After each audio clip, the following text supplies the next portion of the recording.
भगवतो अरहतो सम्मा सम्बुद्धस्स नमो तस्स भगवतो अरहतो सम्मा सम्बुद्धस्स नमो तस्स भगवतो अरहतो सम्मा सम्बुद्धस्स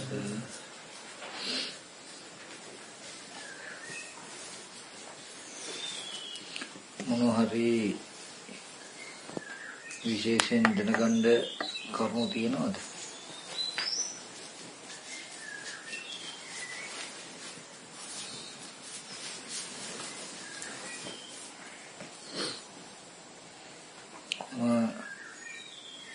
දහම් කරුණු ටිකක් කියලා දෙන්නම්. එහෙනම් හොඳින් අහන්න ඕනේ, හොඳට හිතට ගන්න ඕනේ. ඒ අහගත්ත දේශනාව තුල තියෙනවා සෝතාපට්ටි අංග දෙකක්. කල්යාණ මිත්‍ර ඇසුර සද්ධර්ම ශ්‍රවණය කියන එක. ඊට පස්සේ ඒ අහගත්තා වූ දේ විපරිත නොවන විදිහට නොවනින් මෙනෙහි කරන එකටයි යෝනිසෝ මනසිකාරය කියලා කියන්නේ. අහගෙන බණ අහලා අපව වෙන එකක් කරන එක නෙවෙයි. කල්යාණ මිත්‍ර ඇසුරෙන් සද්ධර්ම ශ්‍රවණය කළාම ඒ දේශනාව තුළ තියෙනවා මේ දුක ඇති උනේ මෙහෙමයි, මේ දුක නැති වෙන්නේ මෙහෙමයි, නැති කරන මාර්ගය මෙන්න මේකයි කියන පණිවිඩය හම්බ වෙනවා. චතුරාර්ය සත්‍ය ඝටිත දේශනාවන් ඇහුවාම ඊට පස්සේ විපරිත නොවන ආකාරයට අහගත් දේ නොවනින් මෙනෙහි කරන එකට කියනවා මොකද්ද?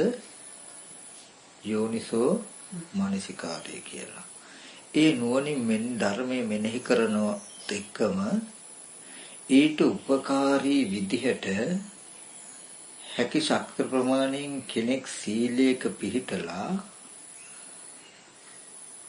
සිතේ තියෙන ආවර්ණීය ධර්ම නැත්නම් නීවරණ ධර්ම දුරු වීම පිණිස සමත කමඨහනක් වඩනකොට මේ දෙක එකතු කරලා කියනවා ධම්මානුධම්ම ප්‍රතිපatti කියලා. කල්යාණ මිත්‍ර ඇසුර සද්ධර්ම ශ්‍රවණේ යෝනිසෝ මනසිකාරයේ ධර්මානුධර්ම ප්‍රතිපatti කියන මේ හතරට තමයි සෝතාපට්ටි අංග කියලා කියන්නේ.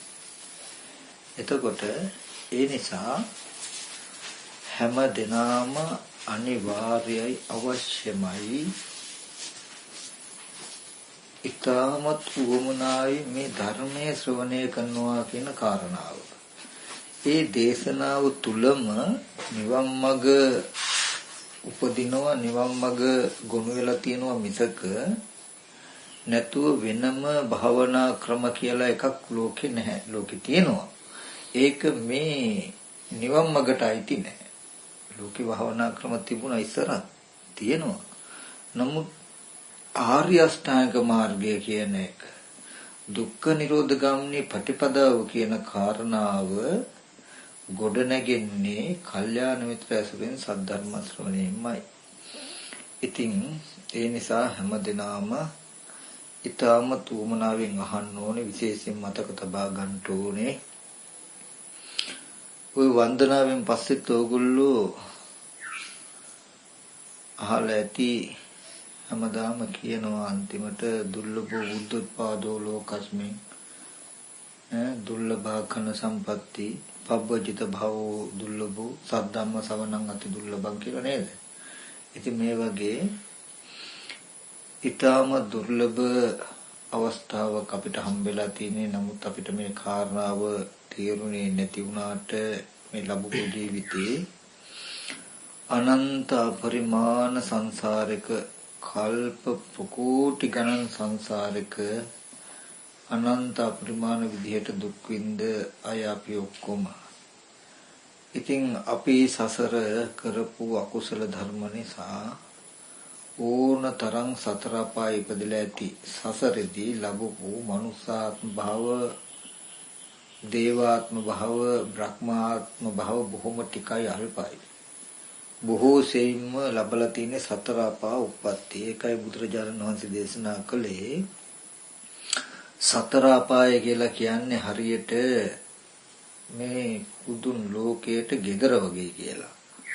අපි ගමනක් ගියොත් ආපහු ගෙදර එන්න හරි හදිස්සියනේ. හරි ඉක්මන් ලක්ෂයක් පරක් වුණත් නොවේසිල්ලෙන් බලාගෙන ඉන්නේ. ඒ වගේ මිනිස්සෙක් හරි දෙවියෙක් හරි වුණොත් බ්‍රහ්මයෙක් හරි වුණොත් හරි හදිසියලු ආපහු සතර අපායට යන්නේ. ඉතින් ඒ බඳු අපායවල වැටුණාම දේවදූත සූත්‍රයෙන්ම පෙන්වන්නේ අර මේ විශේෂයෙන් අර කොසල් රජුරු දැකපු හීනේ එහෙම නිර්සත්‍යෝ කෑ ගහනකොට පෙන්වන්නේ අනේ මම මිනිසෙක් වෙනවා නම් මම දන් දෙනවා මම සිල් රකින්නවා මම භාවනා කරනවා මම මහාන වෙනවා කියලා විලාප දීලාලු වඩන්නේ. අපි ඒ වගේම අනන්ත අපරිමාණ දුකටපත් වෙච්ච වෙලාවේ විලාප දීලා කෑ ගහලා අඬපු අය අද මෙතෙන්ට ආවහම් භවයෙන් වැහිලා හින්දා එක පෙනෙන්නේ. ඒ නිසා හැමදෙනාම මේ කියන වචනේ තේරුම් ගන්න තේරුම් අරගෙන තම තමන්ට පිහිටක් කරගන්න උත්සාහවත් වෙන්න. අවිද්‍යාවේ ඇහිම් බැලුවාම අපිට බොහෝ අය ඉන්නවා බොහෝ දේවල් තියෙනවා වගේ පෙනෙන්න පුළුවන් තේරෙන්න පුළුවන්.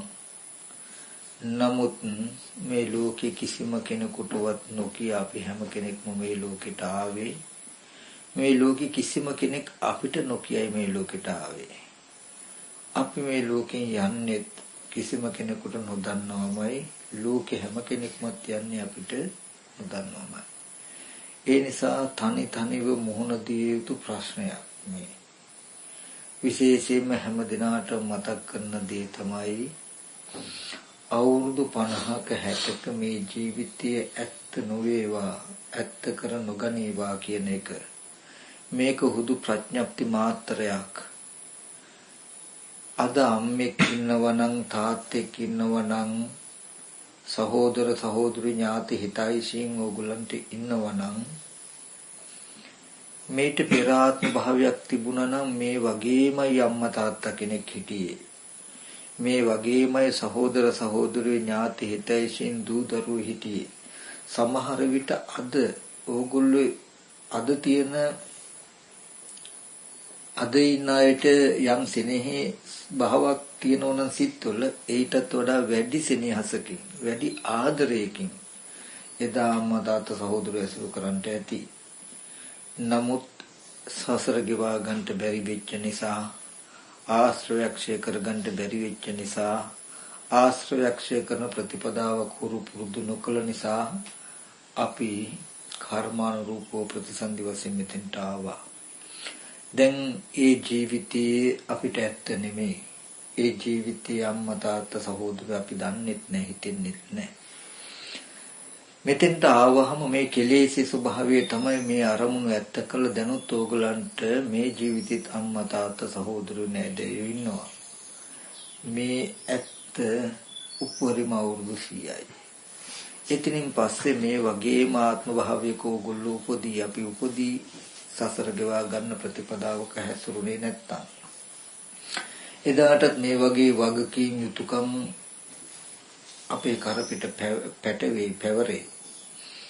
මේ වගේම සෙනෙහස ආදරය කියන ගති උපදින අරමුණු පුද්ගලයෝ අපිට හම්බ වෙයි. එදාට අද අම්මා තාත්තා නෑදෑයෝ ඕගොල්ලන්ට බොරු. ඕගොල්ලෝ දුව පුතා වෙච්ච ගතිය ඒගොල්ලන්ට බොරු. ඉතින් මේ සසර ස්වභාවය තේරුම් ගන්න ඕගොල්ලන්ට මොන තරම් අම්මා තාත්තා ගෙවල් දොරවල් පැත්ත බලලා හිතන්න පුළුවන් වුණත් මට මේවා තියෙනවා අම්මලා තාත්තලා ඉන්නව නේද ගෙවල් වල මෙහෙම තියෙනවා ටීවී කැසට් තියෙනවා කියලා හරි හිතෙනවා නම් ඕගොල්ලන්ට අනුමානට හිතුව හැකි උපරිම අවුරුදු 100කට නෙමෙයි තියෙනවා කියන එක ඇත්ත. එතනින් පස්සේ ඒක බොරු වෙනව නේද? බුදුහාමුදුරුවෝ දේශනා කළ ධර්මය නිතරම මතක තබා ගන්න ඕනේ. දස ධම්ම සූත්‍රය වගේ සූත්‍රයන් විශේෂයෙන් පැවිද්ද විසින් නිතරම මෙනෙහි කළ යුතුයි. සබ්බේහි මේ පියේහි මනාපේහි නානා භවෝ විනා භවෝති අබින්නම් පච්චවේක්කිතබ්බං. පච්චවේක්කිතබ්බ සූත්‍රයේ පෙන්නනවා තමන් සතු ප්‍රිය වූ මනාපූ සියලු දෙයින්ම වෙන් වෙලා යන්ට වෙනවා නේද කියන ධර්මතාවය පැවිද්දෙක් හැටියට නිතරම සිහිපත් කළ යුතුයි. ඉත්‍යාවා පුරුෂයනවා ගහට්ටෙනවා පබ්බචිතෙනවා. ස්ත්‍රියෙක් වේවා පුරුෂයෙක් වේවා ගිහි ගෙදරක වාසය කරන කෙනෙක් වේවා පැවිද්දෙක් වේවා නිතරම මෙනෙහි කටයුතුයි කියලා පෙන්නනවා. ඒ පච්චවෙක්කතබ්බ සූත්‍රය දස ධම්ම සූත්‍රය වගේ කරුණු හොඳට මතකයේම තියෙන්නට ඕනේ. නිතර උදේ හවස හිතේ මෙනෙහි කරලා බලන්නත් ඕනේ. එතකොට තමයි ලෝකයේ තියෙන ආස්වාද ගතිය නැකෙන්නේ. ලෝකයේ ආස්වාද ගතිය තේරෙන මනසට සසර පරතරක් හොයන භ්‍රමචර්යාවට හිත නෙමෙන්නේ නැහැ. භ්‍රමචර්යාව තුල හැසිරිය යුතුයි. ඒ තුලින් ආස්වාදයක් ලැබිය යුතුයි. සැනසෙල්ලක් තියනවා කියනකම රැඳෙන්නේ නැහැ. ලෝකයේ තුල ආස්වාදයෙන් නොදකින ආදීනමින් බලන මනසකටයි මේ ශාසන භ්‍රමචර්යාව තුල පිහිට හිටින්න පුළුවන්. ඒ නිසා නාත කරන ධර්මයක් අනාත නොවන ධර්මයක් මේ නිතරම දස ධම්ම සූත්‍රය පච්චවෙක්කතබ්බ සූත්‍රය වගේ සූත්‍රයන් නොනින් මෙනෙහි කරන එක. ඉතින් මම දැන් කියලා දෙන්න හදන්නේ බොහෝම වටිනා කරුණු ටිකක්.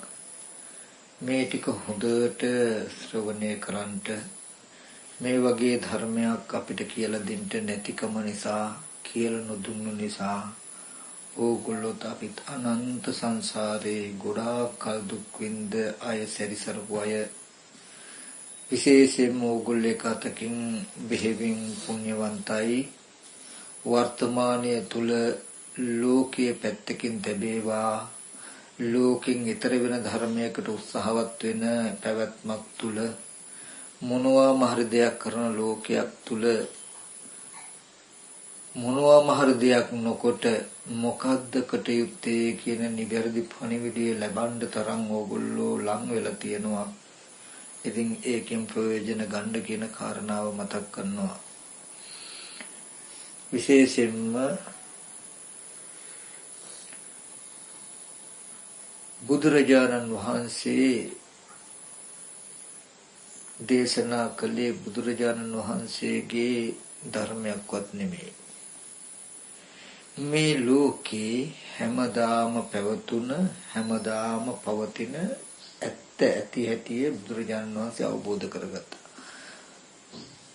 තව පැත්තකින් කිව්වොත් අපේ ජීවිත තුල කෙනා තම තමන්ව සිහිපත් කරගන්න තම තමන්ගේ ජීවිත තුල හැමදාම පැවතුන හැමදාම පවතින ඒ තමන්ට නොපෙනෙන ඇත්තක් තියෙනවා. අනේ ඇත්ත තමයි බුදුරජාණන් වහන්සේ අවබෝධ කරගත්තේ හොයාගෙන කෙනාට දේශනා කළේ. ඒකයි තමන් ගාව තියෙන දෙයක් පෙන්වන නිසායි තමන්ට බය නැතුව කියන්න පුළුවන් සවක්ඛාතෝ භගවතා ධම්ම බුදුරජාණන් වහන්සේ දේශනා කළ ධර්මය මනාකොට කියලා තියෙනවා. කියලා කියන්න පුළුවන් ඒක තමන් කෙරෙහි විද්‍යමාන වෙන නිසායි. නැත්නම් බුදුරජාණන් වහන්සේගේ දර්ශනයක් දේශනා කළා නම් බුදුරජාණන් වහන්සේ මේ ධර්මයේ මනාකොට දේශනා කළා තියෙනවා කියලා ඕගොල්ලන්ට කියන්න බෑ. මම මගේ අදහසක් කියනවා නම් හාමුදුරන්ගේ බණ ටික හොඳයි හොඳ හරියටම ඒ කාරණාව කිව්වා කියලා කියන්න බෑ. නමුත් මේ වචනයක් ගානේ තමන්ගේ ජීවිතේම එලිපෙලි වෙනවා නම් තමන් ගාව තියෙන දේ නොදැක්ක දේ තමන්ට පෙන්වලා දෙනවා නම් ඒක තමන් දකිනකොට ඇත්ත තමයි මන් තුල මෙහෙම එකක් වෙලා තියෙනවනේ මොනතරම් ඇත්තද කියලා පෙනෙන්නේ තමන්ට. මම කියන්නේ තව පැත්තකින් බණ අහන එකත් එක වෙලාවකට හරියට සාත්‍රයක් අහන්න යනවා වගේ. සාත්‍රකාරයා හරියටම හරිය ඇත්තක් කිව්වා කියලා අපිට කිව්ව හැකිද සාත්‍රකාරයාගේ දෙයක් කිව්වා. අපි සාත්‍රකාරයෙක් ගාවට සාත්‍ර අහන්න යන්නේ අපේ ගෙදර සිද්ධියක් අපේ වෙච්ච සිද්ධියක් ගැන අහන්නනේ. එතකොට සාත්‍රේ හරියට කිව්වා කියලා කියන්නේ කොහොමද? අපේ දේ අපේ ගෙදර විස්තරේ හරියට කිව්වහම හරි ඒ සාත්‍රකාර නම් ඇත්තයි කියලා අපිට ඇත්තයි කියලා ඔප්පු වෙන්න මොකක් නිසාද? එයා කිව්වේ අපේ දේ නිසා. බැරි වෙලා සාත්‍රකාරයේ දෙයක් කිව්වොත් වෙන මොකක් කර දෙයක් කිව්වොත් අපිට කිව්වේ හැකිද මේ සාත්‍රකාරය හරියටම හරි ඇත්තමයි කිව්වේ කියලා කිය හැකිද? බෑ. ඇයි? අපි ඒක දන්නේ නැහැ. නමුත් අපි සාත්‍රය අහන්න ගියාම ඕගොල්ලන් ගෙදර මෙහෙම නේද තියෙන්නේ, ගෙදර ගස් මෙච්චරක් තියෙනව නේද, මේ වගේ දෙයක් ගෙදර වුණා නේද, මේ වගේ කාරණාවකට නේද ආවේ කියලා අපිට වෙච්ච දෙයක්ම කිව්වොත් එයා අපේ අස්පනා පිටම තියනවා නේද සාත්‍රකාරයා කියපු දේ මනාකොට කිව්වා කියලා. ඒ වගේ බණ අහනවා කියන එකත් මොකද්ද? හරියට සාත්‍රයක් බලන්න ගියා වගේ. මේ පෙන්නන කරුණු ටික තමන් තුළින්ම විද්‍යමාන වෙනවා දකින්නකොට සුවක්ඛාතෝ භගවතා ධම්ම බුදුරජාණන් වහන්සේ මනාකොට මේ ධර්මයේ දේශනා කරලා තියෙනවා. කල නොයමාම මේ පාක දෙනවා මෙහෙ එන්න මෙහෙ ඇවිල්ලා බලන්න කියලා ඕන කෙනෙකුට පෙන්වන්න පුළුවන් කියන ಗುಣ ටික අපිට පේනවා. ඒ නිසා අපි හැමදාම සසරෙදි නොදැක්ක නමුත් අපි තුල හැමදාම පවතුන අපේ මේ ජීවිතයේ ඇත්ත කතාවයි බුදුරජාණන් වහන්සේ මේ දේශනා කරන්නේ. තවත් ඇත්ත කතාවක් මේ කියන්නේ අපේ ජීවිතේ. උඹලට වෙලා තියෙන්නේ මෙන්න මේකයි කියන එක. ලෝකේ තියෙන දුකක් සිහි කරන්න එපා. Tamanට බුදුරජාණන් වහන්සේ දේශනා කරන දුක කියලා යමක් තියෙනවා නම් ඕගොල්ලන්ට යම් තාක් දුක තියෙනවා නම් යම් තාක් දුකේ ප්‍රභේද. ඒ දුක ඇතිවෙච්ච හේතුව මෙන්න මේකයි. මේ හේතුව නැති වුණොත් දුක නැති වෙනවා. ওই දුක නැති කරන්න පුළුවන් ප්‍රතිපදාව මෙන්න මේකයි කියන කාරණාවයි බුදුරජාණන් වහන්සේ දෙන්නේ. ඒ පණිවිඩයයි මේ දර්ශනය තුල තියෙන්නේ. ඒ නිසා මේ කියන කාරණාව හොඳින්ම අහන්න. බුදුරජාණන් වහන්සේ මම දේශනා කළ බුදුරජාණන් වහන්සේ ලෝකෙ පහළ වෙලා කලේ හැමදාම ලෝකෙ පවතින ලෝකේට නොපෙනෙන ඇත්ත අවබෝධ කරගෙන දේශනා කළා කියලා. ඒ ඇත්ත ලෝකේ තථාගත උපාදෝ අනුපාදෝ තථාගතයන් වහන්සේ උපන් කල්ලිත් නූපන් කල්ලිත් ඒවන් ධම්මතා ධම්ම නියාමතා ධම්මටිතිතා මෙසේ වූ ධර්ම නියාමතාවයක් ධර්මයේ පැවැත්මක් ධර්ම ස්වභාවයක් තියෙනවා කියලා බුදුරජාණන් වහන්සේ දේශනා කරනවා. ඒක එක එක පරියායන්ගෙන් ක්‍රම වලින් පෙන්වන්න පුළුවන්. අන්නේ ඒ ඇත්තට තමයි සම්මා දිට්ඨිය කියලා කියන්නේ. සම්මා දිට්ඨිය. ඒක අපි එක පැත්තකින් ගත්තොත් ඒ ඇත්තට තමයි අනිත්‍ය දුක්ඛ අනාත්ම කියලා කියන්නේ. අනිත්‍ය දුක්ඛ අනාත්ම ස්වභාවය පෙන්වන්නේ මෙන්න මේ තථාගතයන් වහන්සේ ඇති කල්ලි නැති කල්ලි ලෝකේ පවතින සැබෑම ඇත්ත. අනිත්‍ය බව, දුක් බව, අනාත්ම බව. හැබැයි මෙහෙම කාරණාවක් තියෙනවා. අද අපිත් අනිත්‍යයක් දන්නවා. අපිත් දුකක් දන්නවා. මේ ලෝකේ හැමෝම අනාත්මයක් දන්නවා. ඊට වඩා මේක වෙනස්. ලෝකයා නিত্য සංඥාව ඇතුලේ අනිත්‍යයක් දකින්නේ. ආත්ම සංඥාව ඇතුලේ අනාත්මයක් කතා කරන්නේ. සුඛ සංඥාව ඇතුලේ දුක්ඛ සංඥාවක් ගැන, දුකේ පැවැත්මක් ගැන කතා කරන්නේ. නමුත් බුදුරජාණන් වහන්සේ දේශනා කළ ත්‍රිලක්ෂණය මේ ශාසනයට විතරමයි. මේ බුද්ධ ශාසනයෙන් පරිබාහිර අනිත්‍ය දුක්ඛ අනාත්ම කියන ත්‍රිලක්ෂණය වෙන ශාසනයක නැහැ. වෙන කිසිම තැනක නැහැ. සම්මා සම්බුදුරජාණන් වහන්සේ නමක් පහළ වෙන්නේ අකුරු 8කින් යුත් වචන 3ක් දේශනා කරන්න. අනිත්‍ය දුක්ඛ අනත කියලා. මෙන්න මේ අකුරු 8කින් යුක්ත වචන 3 අවබෝධ කරගත්තාම ත්‍රිලක්ෂණය අවබෝධ කරගත්තා කියලා කියන්නේ චතුරාර්ය සත්‍යයට තව නමක්. චතුරාර්ය සත්‍යයට තව නමක් ත්‍රිලක්ෂණය අවබෝධ වුණා කියන එක. මේ ත්‍රිලක්ෂණය අනිත්‍ය දුක්ඛ අනාත්ම බව අවබෝධ වුණොත් එයා හොඳට චතුරාර්ය සත්‍ය දන්න කෙනෙක්. චතුරාර්ය සත්‍ය අවබෝධ කරගත්ත කෙනෙක්. චතුරාර්ය සත්‍ය අවබෝධ වෙච්ච කෙනෙකුටයි ත්‍රිලක්ෂණය අවබෝධ කරගත්ත කෙනෙක් කියලා කියන්නේ. එතකොට චතුරාර්ය සත්‍ය නොකිය චතුරාර්ය සත්‍යයට වෙන අනවර්ථ නාමයක් මොකද්ද? ත්‍රිලක්ෂණය අවබෝධය කියන්නේ. චතුරාර්ය සත්‍ය අවබෝධයට අනවර්ථ නාමයක් ත්‍රිලක්ෂණ අවබෝධය කියන එක. චතුරාර්ය සත්‍ය මේ ශාසනයෙන් බැහැර තියෙනවද? නෑනේ. එහෙනම් ත්‍රිලක්ෂණයත් එහෙමයි. හොඳයි. අපි බලමු කොහොමද මේ ත්‍රිලක්ෂණය අපි අවබෝධ කරගන්නේ. ඒ අවබෝධය තුළින් කොහොමද අපිට චතුරාර්ය සත්‍ය අවබෝධ වෙන්නේ කියලා අපි පොඩ්ඩක් මෙනෙහි කරලා බලමු. එතකොට අපිට තේරෙයි අපි අනිත්‍ය කියලා දුක කියලා අනාත්ම කියලා වචන ටිකක් කතා කළාට මේ වචන ටික මේ තරම් ගැඹුරකට විද්‍යමානයි නේද යනවා නේද කියලා අපිට තේරෙයි.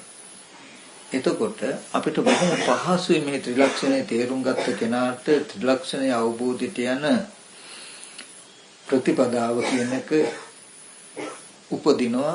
එයාට ඒක කරන්නත් පහසුයි. හරි. එතකොට දැන් අපි අද මේ උත්සාහවත් වෙන්නේ මොකක්ද? තව එක්තරා පරියායකින් තව එක්තරා ක්‍රමයකින් චතුරාර්ය සත්‍ය අවබෝධ කරගන්න. තව පැත්තෙන් කිව්වොත් අනිත්‍ය දුක්ඛ අනාත්ම කියන ත්‍රිලක්ෂණය අවබෝධ කරගන්න. එතකොට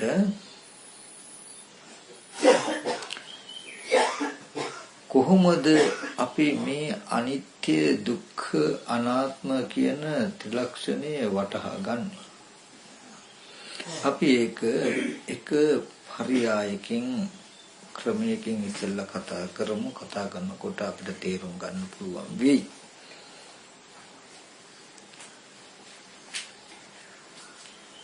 අනාත්මයි කියන ස්වභාවය අපි ඉස්සෙල්ලා ගමු. අනාත්මදී අනිත්‍යයි, අනිත්‍යදී අනාත්මයි, අනිත්‍ය අනාත්මෝදී දුකයි එකට තියෙන්නේ.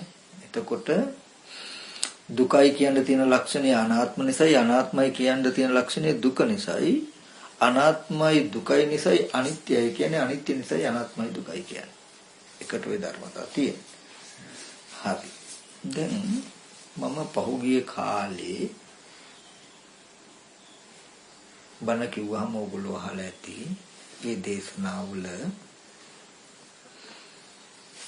අපි හැමෝම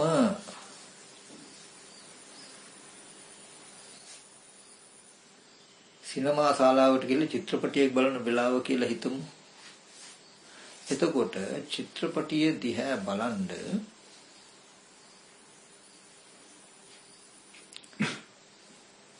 ඒකේ ඉදිරියෙන් තියෙන තිරේ මත දිස්වෙන රූප, ඒ රූප දිහා අපි බලන්නේ, අපි බලාගෙන ඉන්නේ, අපිට පෙනෙන්නේ සැබෑවටම. එහෙම නැත්තම් කෙනෙක් රූපවාහිනී තිරයක චිත්‍රපටියක් බලමින් ඉන්න වෙලාව කියලා හිතමු. දැන් මේ චිත්‍රපටිය බලන වෙලාවේදී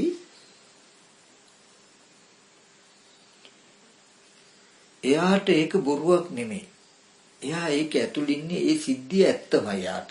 ඇත්තටම මිනිස්සු දුවනවා, මිනිස්සු පයින්නවා, මිනිස්සු අඬනවා, කෑ ගහනවා, මරනවා, කපනවා, කොටනවා. ඒ අරමුණු ටිකත් එක්ක ඒ ඉන්න මානසික මට්ටමට තමයි ලෝකේ කියලා කියන්නේ.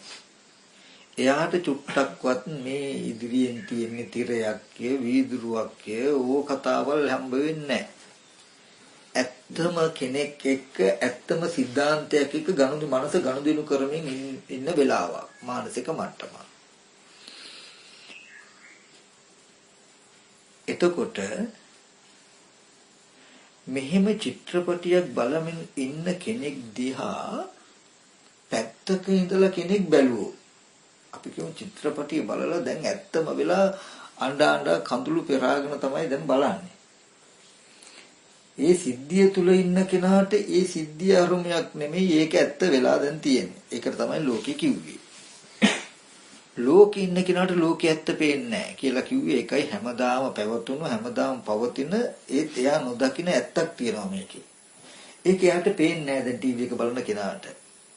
ඕක පේන්නේ ටීවී එක දිහා බලලා ඒක ඇතුලේ මිනිහෙක් මැරිලා, පොඩි ළමයෙක් මරලා, මොකක් හරි සිද්ධියකට අඬන කෙනෙක් ගැන. පැත්තක ඉඳලා විචාරශීලී මනසකින් කෙනෙක් බලාගෙන හිටියොත් අපිට තේරෙයි ප්‍රධාන වශයෙන් ධර්මතා රාශියක්. මොකක්ද?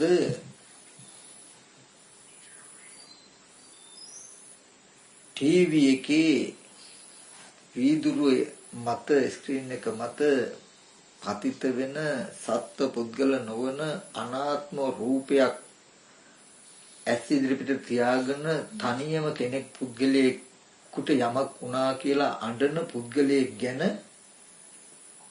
සිද්ධාන්තයක් අපිට හසු වෙන්නේ නේද? මොකද එයාට හොඳට තේරෙනවා පැත්තක ඉන්න කෙනාට ওই සිද්ධිය ඇත්ත වෙන්න කලින් බලපු කෙනාටයි තේරෙන්නේ ටීවී එකේ තියෙන වීදුරු. වීදුරුව මත පතිත වෙච්ච රූපේ කෙනෙක් නෙවෙයි කියන එකත් එයාට තේරෙනවා. ඒ බඳු රූපය කෙනෙක් පුද්ගලයෙක් කියන අදහසින් දුක් විඳින මේ පුද්ගලයෙක් පේනවා අපිට නෑ. ලෝකේ තියෙන ධර්මතා ඒ කියන්නේ මේ ටීවී එකේ තියෙන රූපෙත් පේනවා. ඒ රූපේ කෙනෙකුට පුද්ගලයෙකුට දෙයක් වුණා කියලා හිතාගෙන අඬන කෙනෙකුත් පේනවා අපිට.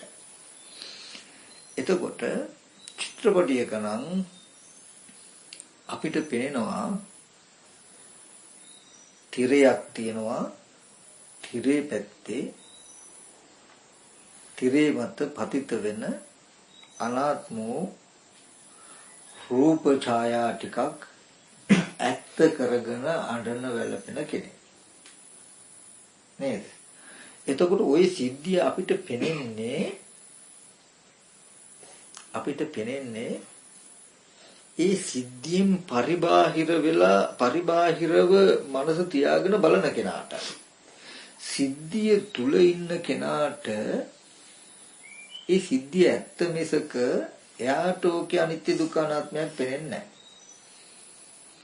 එතකොට දැන් මෙතනදී බුදුරජාණන් වහන්සේ දේශනා කළේ මෙන්න මේ වගේ අරමුණකදී ටීවී එකේ පතිත වෙන රූපේ පැත්තටයි තථාගතයන් වහන්සේ ඇති කල්ලිත් නැති කල්ලිත් ලෝකයේ අනිත්‍යයි දුකයි අනාත්මයි කියලා පෙන්වුවේ මේ ටීවී එකේ පතිත වෙන රූපේ පැත්තටයි. වෙන මේ මානසික સિદ્ધාන්ත ටිකට නෙමෙයි. නැත්තම් සිනමා ශාලාවේ තිරේ මත පතිත වෙන වර්ණ සටහනට නැත්තම් ඒ පෙනෙන රූප ටික තියෙනවනේ.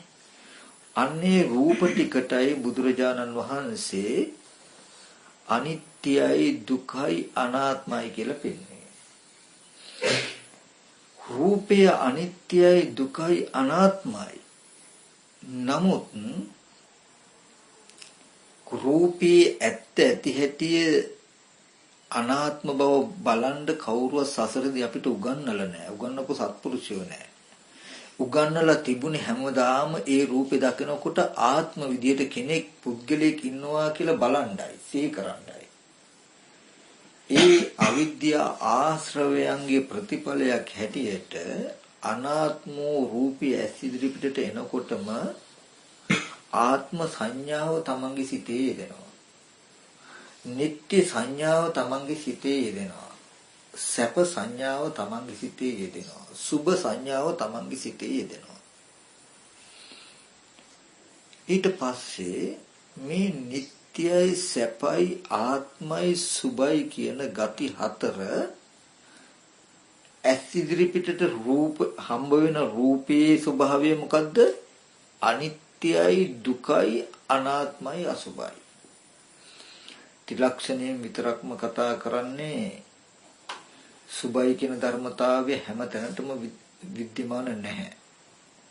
බ්‍රහ්ම ලෝකයක පවා විද්‍යමානයි අනිත්‍යයි දුකයි අනාත්මයි කියන ධර්මතාවය. ඒ නිසායි නමුත් අපේ මට්ටමේ ඉඳලා ගත්තාම මේ සුභයි කියන විපල්ලාසය එනවා. ඒක එක එක පරයයන්ගේ දත යුතුයි. නමුත් ධර්මතා හතරම අයිති විශේෂයෙන් අනිත්‍යයි දුකයි අනාත්මයි කියලා කිව්වේ ටීවී එකේ පෙනෙන සිනමා ශාලාවේ තිරේ මත දිස්වෙච්ච රූප පැත්තටයි අනිත්‍ය දුක්ඛ අනාත්ම කිව්වේ. ඒ අනිත්‍යයේ අනවබෝධය දුකේ අනවබෝධය අනාත්මේ අනවබෝධය නිසා නැත්නම් අවිද්‍යාව නිසා ඒ ඌදී ඌ හැටිය නොදකිනකොට අපි තුල කෙනාගේ මනස තුල නැත්තම් ඊට සමගාමීව උපදින මනෝ විඥාණය තුල සිත තුල යෙදෙනවා ආත්ම සංඥාව, නිත්‍ය සංඥාව, සුභ සංඥාව, සැප සංඥාව. ඕක හිතේ යෙදෙන මට්ටම් තුනක් තියෙනවා. සංඥා, චිත්ත, දිට්ඨි කියලා. ඒකත් මම පැහැදිලි කරලා දෙන්නම්. නමුත් හොඳට තේරුම් ගන්න ඕනේ රූපයේ ස්වභාවය අනාත්මයි. අනාත්ම රූපේ දකිනකොටම ආත්ම සංඥාවක් අපි තුල, පුද්ගලික සත්වයේ කියන හැඟීමක්, ආත්ම සංඥාවක් අපි තුල උපදිනවා. මේ ආත්ම සංඥාවට විපල්ලාස කියලා කියන්නේ. තේරුණා නේද? කිසිම වෙලාවක ආත්ම සංඥාවට විපල්ලාස කියන්නේ ඒක කෙලෙසයක්. ඒක නැති කළ හැකි. නමුත් මේ ආත්ම සංඥාවෙන් අපි රූපේ දිහා බැලුවොත් ආත්මයි කියලා, රූපය ආත්මයි කියලා දකින්නකම විපල්ලාසය. තේරුණා? සංඥාව විපරිතයි. ටීවී එකේ තිබුණේ අනාත්ම රූපයක්, රූපේ දකිනකොට තමන් තුල ආත්ම සංඥාවක් පහළ වුණා. එයා තේරුම් ගත්තා නම් මේ රූපය නිසා ආත්ම සංඥාවක් පහළ වුණා කියලා. මේ ආත්ම සංඥාව ගෙවා ගන්න යම් ක්‍රමයක් කළට හැකි. නමුත් ඒක පේන්නේ නැහැ. ඊට පස්සේ මෙයා තමන් තුල පහළ වෙච්ච ආත්ම සංඥාව පරිහරණය කරනවා. ඒ කියන්නේ මේ ආත්ම සංඥාවෙන් අනාත්ම රූපයේ පැත්ත බැලුවාම එයාට රූපය ආත්ම වෙලා පෙනෙන්නේ. පුද්ගලයෙක් වෙලා පෙනෙන්නේ. ඊට පස්සේ පුද්ගලයෙක් වූ රූපයට කැමති. ඒ පුද්ගලයා හැටියට පෙවුනහම පුද්ගලයා සංකප්පයේ මත නානත්වයකට යනවා. ඒ පුද්ගලයා මගේ අම්මා වෙන්න පුළුවන්, තාත්තා වෙන්න පුළුවන්, අයියා වෙන්න පුළුවන්, සහෝදරයා වෙන්න පුළුවන්. ඊට පස්සේ ඇති වෙන්නේ වෙන කතාවක්. ඊට පස්සේ අයියට ආදරේ, තාත්තට ආදරේ, අම්මට ආදරේ කියලා අපි අරමුණු මත බැඳුනහම අනාත්ම රූපය ආරම්භය ආත්ම සංඥාවක් යෙදිලා ආත්ම සංඥාවෙන් අනාත්ම රූපේ දිහා බැලුවාම දැන් අනාත්ම රූපේ වහගෙන අපේ දෘෂ්ටිය තියෙන්නේ ආත්ම සංඥාවෙන්. අපි ආත්මයි කියලා රූපේ දිහා බැලුවට රූපේ අනාත්ම ගතිය ප්‍රකට කරනවා හැම වෙලාවෙම. එතකොට ආත්මයි කියලා හිතාගෙන ඉන්න අපිට රිදෙනවා, දුක එනවා. ඒ දුක තුල තියෙනවා මව්මල දුක, පියාමල දුක, සහෝදරය සහෝදරි ප්‍රිය විප්‍රයෝග දුක්ඛය, අප්‍රිය සංපයෝග දුක්ඛය, හිතන බලාපොරොත්තුෙන් දෙන නොලැබීමේ දුක්. තේරුණා නේද? බුදුරජාණන් වහන්සේ පෙන්වුවේ ලෝකෙට රූපය අනාත්මයි, අනාත්ම රූපී අනවබෝධය නිසා ආත්ම සංඥාවක් යෙදෙන හැටි, ආත්ම සංඥාවෙන් යුක්තව රූපය ආත්මයි කියලා බලනකොට ඒ වැරදි දැක්ම නිසා දුක ආපු හැටි, දුක පෙන්නවා. දුකට හේතුව පෙන්නවා. මොකද්ද දුකට හේතුව? දැන්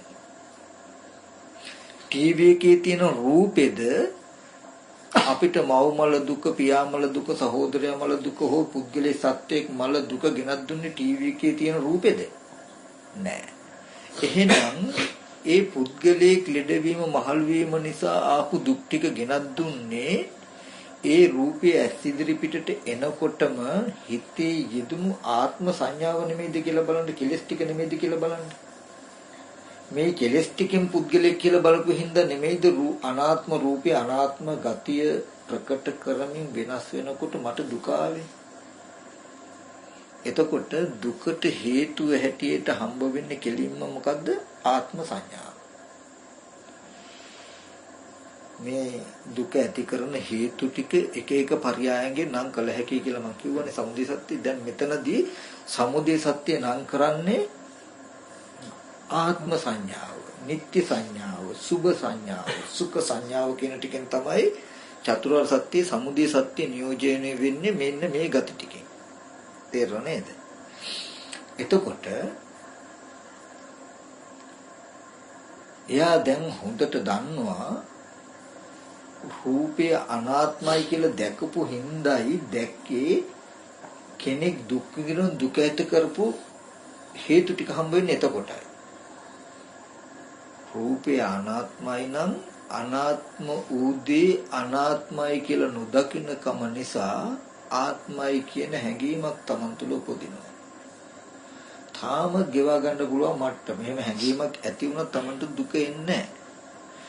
ඊට පස්සේ මේ හැඟීමෙන් රූපය ආත්මයි, වේදනාව ආත්මයි, සංඥාව ආත්මයි, සංකාරය ආත්මයි, විඥානය ආත්මයි කියලා.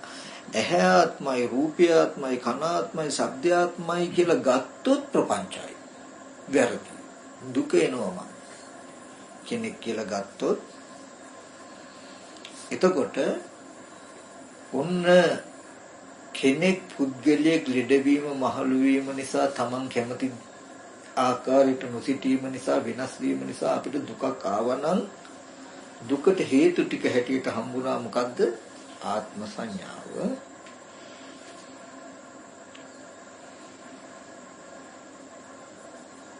එතකොට මේ දුකයි සමුදයයි දෙක ලෝකයා දකින සිද්ධියෙන් සම්පූර්ණ වෙනස්. පුබ්බේ අනුසුතේසු ධම්මේසු. පෙර නොයසු විරුද්ධ ධර්මයක් යට පහළ වෙනවා දුක ගැන. මෙච්චර කාලය ලෝකෙ තුල දුක දැක්කේ අපි ටීවී එකේ තුලින්නේ. ටීවී එකේ තියෙන රූප ටිකයි දුක. දුකට හේතුව ඒ රූපෙ හිම වෙච්ච එකයි. මේ දැක්කේ නේද? නමුත් දැන් තේරුණා යම් දුකක් තියෙනවා නම් දුකට හේතුව මෙන්න මේ ආත්ම සංඥාව කියලා. මේ ආත්ම සංඥාව නැති වුණොත් නැති කළොත් සත්ත්ව පුද්ගල භාවයෙන් එන දුකද නැති වෙනවා කියලා පෙන්වනවා. මේ සමුදය දුරු කිරීම නිරෝධයයි කියලා පෙන්වන්නේ. මේ කෙලෙස් ටික නැති වෙච්ච දවසට නිට්ටයයි සැපයි ආත්මයි සුභයි කියන මේ ගති ටික නැති වෙච්ච දවසට ලෝකයේ විඳින දුක් ටිකෙන් මිදිලා ඇති. මිදිලා. ඊට පස්සේ එහෙනම් ප්‍රතිපදාව හම්බ වෙනවා මොකද්ද? රූපය අනිත්‍යයි දුකයි අනාත්මයි අසුභයි කියන එක පෙන්න රූපය නිට්ටයයි සැපයි ආත්මයි කියන හැඟීම ගෙවිය යුතුයි. නිට්ටයයි සැපයි ආත්මයි කියන මේ ගතිය මොනම විදිහකට රූපයකට නොනැමිය යුතුයි. සර්පයේ කටට ඇඟිල්ලක් දැම්මොත් ඌ දෂ්ට කිරීම නිසා මරණය හෝ මරණ හා සමාන දුකකට නම්පත් වෙයි. එච්චරයි. අපායන්නේ. රූපය නිට්ටයයි කියලා බලන මේ බැල්ම තුල කල්ප ගණනක සසර දුක තියෙනවා. ඒක හොඳට මතක තබා ගන්න ඕනේ. යෝ රූපං කාමේති සෝ දුක්ඛං කාමේති යෝ දුක්ඛං කාමේති සෝ රූපං කාමේති. යමෙක් රූපයට කැමති දෙය දුකට කැමති, යමෙක් දුකට කැමති දෙය රූපයට කැමති කියලා කිව්වේ ඒ නිසායි. ලෝකේ අපි රූපයකට කැමති වෙන්නේ නිට්ටයයි සැපයි ආත්මයි කියන සුභයි කියන මෙන්න මේ සංකල්ප ටිකකින්. මේ ගති ටික නැති වුණොත් රූපේ පැත්තට නැමෙන්න අපිට මාධ්‍යයක් නැහැ. අද මේ රූපය අරබය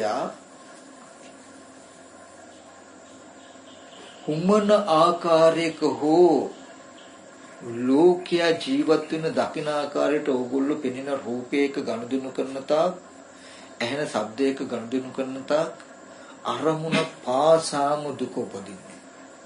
වර්තමානයේ අනාත්ම වෙන්න පුළුවන්, වර්තමානයේ උපේක්ෂා සහගත වෙන්න පුළුවන්. නමුත් වර්තමාන උපේක්ෂාව අතීත ඊට පැමිණිලා ජරා මරණ දුක ගැන දෙනවා කියන එක මතක තබා ගන්න ඕනේ.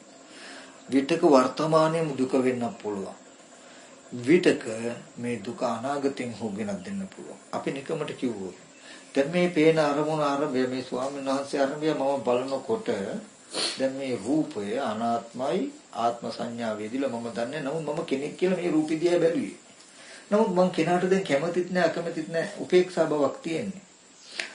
නමුත් උපේක්ෂාව තුළ මේ පැවති මෝහය මට අතීතය කියන තැනකදී අනාගතය කියන තැනට යනකොට වර්තමානයේ අතීතයක් වෙලා මට දුක ගෙන දෙනවා.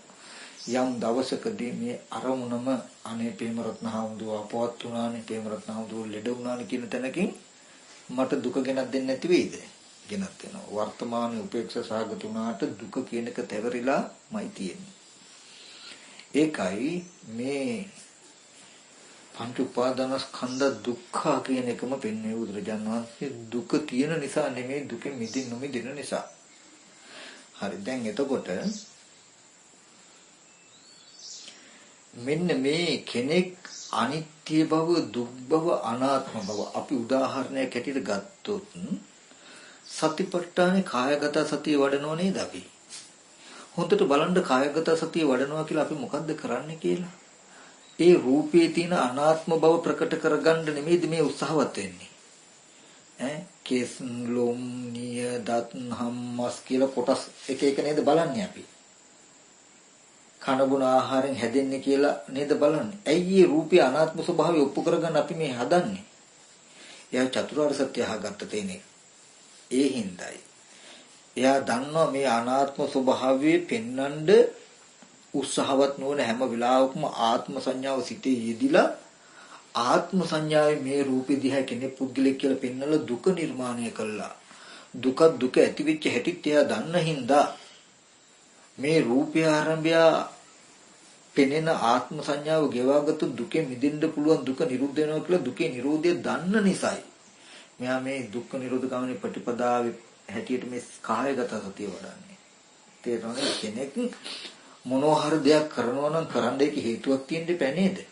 ඇයි කායගත සතිය අපි මේ විදිහට පෙන්න වඩන්නේ? ඒ කියන්නේ රූපයේ සත්ව පුද්ගල නොවන බව ඔප්පු කර පෙන්න අනාත්ම ස්වභාවය ඔප්පු කරවන්න හදන්නේ, පෙන්වන්න හදන්නේ, නැවත තවුරු කරවන්න හදන්නේ ඇයි? කින් හේතුවක් තියෙන්න ඕනේ. එතකොට ඒක උත්තරයක්.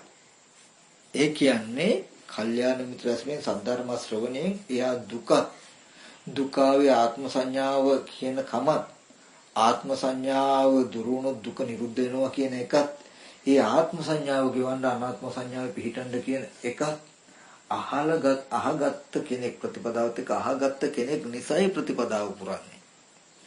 එහෙම නැතුව ඔය ටික අහන්න නැතුව අපි කායගත සතිය රැ එළි වෙනකන් ජීවිතේ පුරාවට වැඩුවා. අපි මේක කරන්නේ මොකක් සඳහාද කියන නුවණ නැති නිසා කරන වෙලාවට සිහිය තියෙනවා අනිත් වෙලාවේදී ආපහු බලන්නේ අපි ආත්ම සංඥාවෙන්නේ. මොකද මේ වැරද්දයි අතහැර ගන්න ඕනේ කියන එක පන්න එන්නේ හැම වෙලෙම. කරන වෙලාවේදී අරක කළාට ආපහු අතහැරපු ගමන් මොකද කරන්නේ? මෙහෙම බලන එකම දෝෂයක්. මේ දුක කියන එක නිර්මාණුනේ මේ වැරදි දර්ශනයටයි. මිච්ඡා දිට්ඨි. දුක්ඛ නිරෝධ ගාමී ප්‍රතිපදාව තාපත්තකින් ගත්තාම ආරම්භකම කාරණාමක මිච්ඡා දිට්ඨි වැරදි දැකීම කියන එක. මේ බලන ක්‍රමය වැරදි. මේ ක්‍රමය යතුරුදහන් වෙන්න ඕනේ. ඇහැ නෙමෙයි දෝෂේ. ඇස් ඉදිරියට ආපු ටීවී එකේ තියෙන රූපෙත් නෙමෙයි දෝෂේ. ඔය දෙන්න දකින්න චක්කු විඥානය නෙමෙයි දෝෂේ. ඒ නිසා ස්පර්ශන උපදින වේදනා සංඥා ටිකෙත් නෙමෙයි දෝෂේ.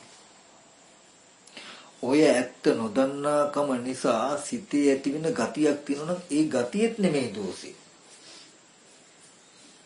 ඒ ගතියෙන් මේ ගතිය දෝෂෙ වෙන්නේ ඔය ගතිය තිබුණොත් ඔය ගතිය පාවිච්චි නොකර ඉන්නේ. අපි ගාව තියෙන දෙයක් නේ අපි පාවිච්චි කරන්නේ නේද? අපි ගාව ඛණ්ඩ බොණ්ඩ ජීවත් වෙන්න වටපිටාවේ තියෙන දෙයක්ම ඛණ්ඩ බොණ්ඩ ගෙදර තියෙන දෙයක්ම අතේපයි තියෙන දෙයක්ම පරිහරණය කරන්න වෙනවා මිසක නැති දෙයක් පරිහරණය කළ හැකිද? අපිට ජීවත් වෙන්නත් ඕනේ. ජීවත් වෙන්න අපි ගාව ලැබෙන්නේම මේක දකිනකොට නිත්‍ය සැප ආත්මයි කියන මට්ටම් නම් ඊට පස්සේ මම රූපයක් බලන සද්දයක් අහනවා කියන එක පරිහරණය කරන්න මට තියෙන එක මාධ්‍යම මොකද්ද මං ගාව තියෙන ටික. ඒ කියන්නේ දුක ඇති වෙන හේතු ටිකමයි ලෝකෙට තියෙන්නේ. ලෝකයේ දිවි පැවැත්ම කියන්නේම දුක ඇති වෙන විදිහටම ජීවත් වෙන එක ප්‍රතිඵලයේ දුකමයි.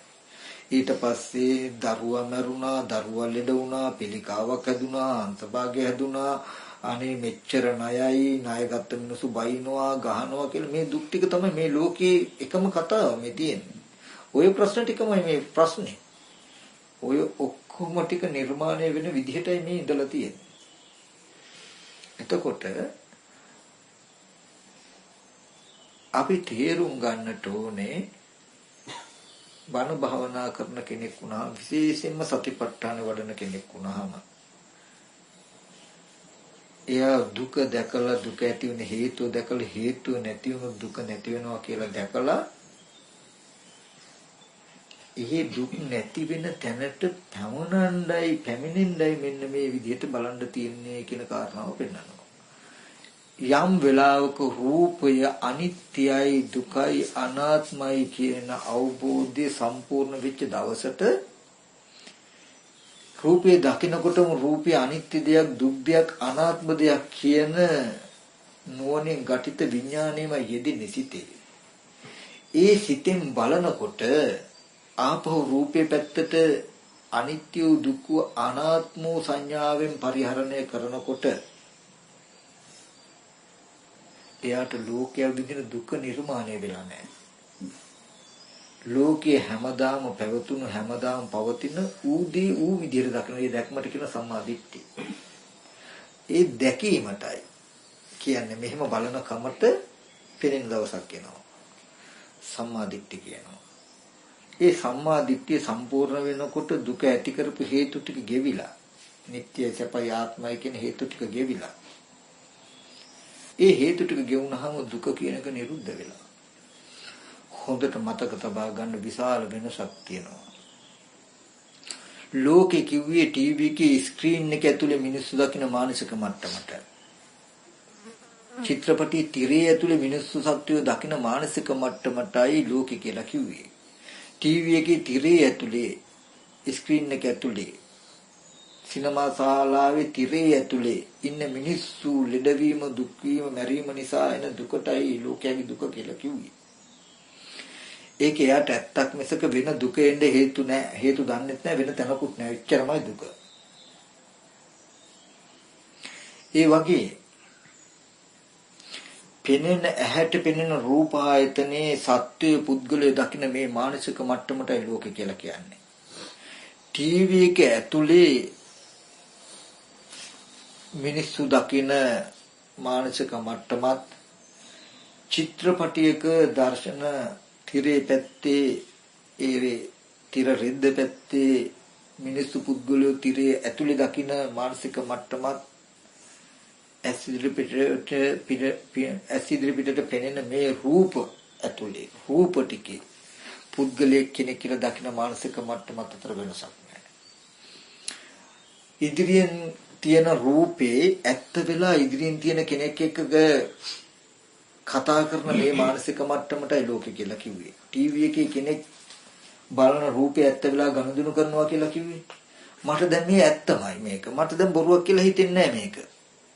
මේ පෙනෙන රූපෙත් එක්ක ගනුදෙනු කරන එක, මේ කෙනෙක් කියලා හිතන එක, කෙනෙක් කියලා බලන එක, කෙනෙකුට යමක් කියන එක, කෙනා කියන දේ අහන එක, හොඳ දෙයක් නරක දෙයක් ඇනුම් බැනුම් එක ගනුදෙනු කරන මේ මානසික මට්ටමට ඇහෙනකොට ඇහෙන දේත් එක්ක මේ ගනුදෙනු කරන මේ මානසික මට්ටමටයි ලෝකෙ කිව්වේ. ටීවී එක බලන කෙනා ඒ අවස්ථාවට ඒක ඇත්ත වෙලා වගේ. සිනමා ශාලාවේ චිත්‍රපටිය බලනකොට බලන කෙනාට ඒක ඇත්තම බලනවා වගේ. එයාට මේක බොරු නෑ. ඒ වගේ මේ දැන් ගනුදෙනු කරන මේ මනසට පෙනෙන රූපයත් එක්ක ඉදිරියෙන් අය ඉන්නවා. ඉදිරියෙන් බන අහන අය ඉන්නවා. බන කියන කෙනෙක් ඉන්නවා කියලා මේ ගනුදෙනු කරන මේ මානසික මට්ටමටයි ලෝකෙ කිව්වේ. මෙන්න මෙහෙම ගනුදෙනු කරනකොට ටීවී එක කෙනෙක් බලබලා ඉන්නකොට පැත්තක වෙලා ඉන්න කෙනාට පෙනෙනවා නේ රූපය අනාත්මයි අනාත්ම රූපය ආරම්භය ආත්ම සංඥා දුක් විඳින හැටි. මෙහෙම ගනුදෙනු කරගෙන රූපයත් එක්ක මෙහෙම ගනුදෙනු කරන අපි ගනුදෙනු කරනකොට ඒ අපි දිහා පැත්තක ඉඳලා බුදුරජාන් වහන්සේ දකින්නකොට දැකපු දර්ශනයයි බුදුරජාන් වහන්සේ මේ පැහැදිලි කරන්නේ. අපේ ඇස් ඉදිරිපිටට ඇවිල්ලා තියෙන රූපය දර්ශන තිරේ වගේ මේ රූප පැත්තට කියන්නේ අනිත්‍ය වූ දුක්ඛ අනාත්ම රූපයක් තියෙන්නේ. ඔය රූපය දකින්නවත් එක්කම අපේ සිතේ යෙදෙන ආත්ම සංඥාවක්. මේ ආත්ම සංඥාවෙන් අපි රූපේ පැත්තට නැඹුරු වුණාම හිතේ පහළ වෙන ආත්මය කියන ගතිය රූපේ පැත්තට බැහැලුවාම අපිට දැන් රූපේ පැත්ත ආත්මයි වගේ පෙනෙන්නේ. රූපේ පැත්ත ආත්මයි වගේ පෙනෙන්නේ. අපි ආත්ම විදිහට දකින්න මේ පුද්ගලයෝ අපි ආත්ම විදිහට දැක්කට රූපයේ අනාත්ම ගතිය හැම වෙලාවෙම රූපය ප්‍රකට කරනවා. ඒක අනාත්ම දෙන්නේ මං ආත්ම සංඥාවෙන් වහගෙන ඉන්නේද? හොඳට මතක තියාගන්න මටයි ආත්ම විදියට පෙනෙන්නේ. කෙනාටයි ලෝකෙ තියෙන තමන්ටයි රූපේ මෙහෙම පෙනෙන්නේ. පෙනෙන දේ සත්‍යද අසත්‍යද අපි දන්නේ නැහැ. නමුත් අපිට මෙහෙම පෙනෙනවා. අපි මෙච්චර කාලයක් හිතාගෙන හිටියේ එහෙමයි. ටීවී එකේ මෙහෙම දෙයක් පෙනෙනවා. කෙනාටනේ පෙනෙන්නේ. නමුත් පෙනෙන දේ මට මෙහෙම පෙනෙද්දී ওই පෙනෙනවා කියන සිද්ධිය පැත්තකින්ම බලන්න ගියොත් පෙනෙන්නේ වෙන සිද්ධියක්. අනාත්ම දේ ආත්මව බලාගෙන ඉන්න සිද්ධියක් හම්බ වෙන්නේ.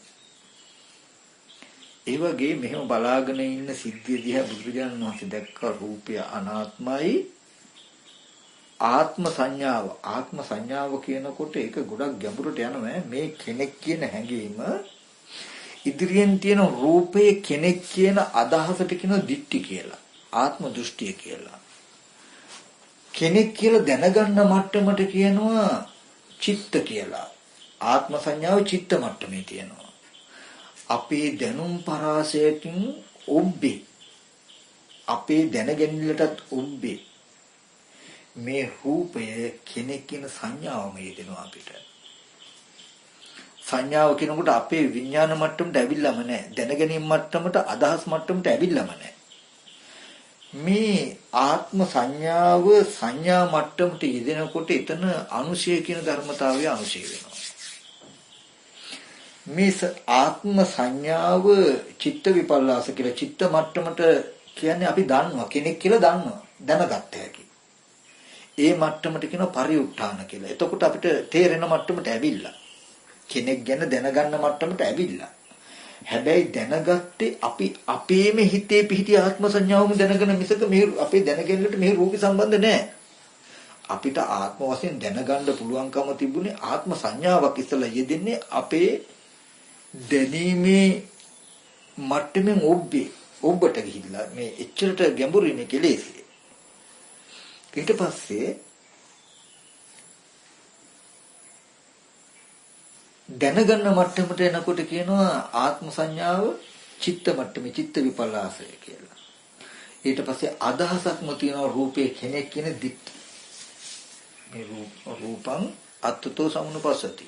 සක්කාය දිට්ඨිය කියන මට්ටමට ඇවිල්ලා රූපී ආත්ම වශයෙන් දකිනවා. රූපමේවා මේ රූපේ ආත්ම වශයෙන් රූපය අසුරු කරගෙන ආත්ම වශයෙන් ආත්මය නිසා රූපය කියලා දිට්ඨි මට්ටමට එනවා.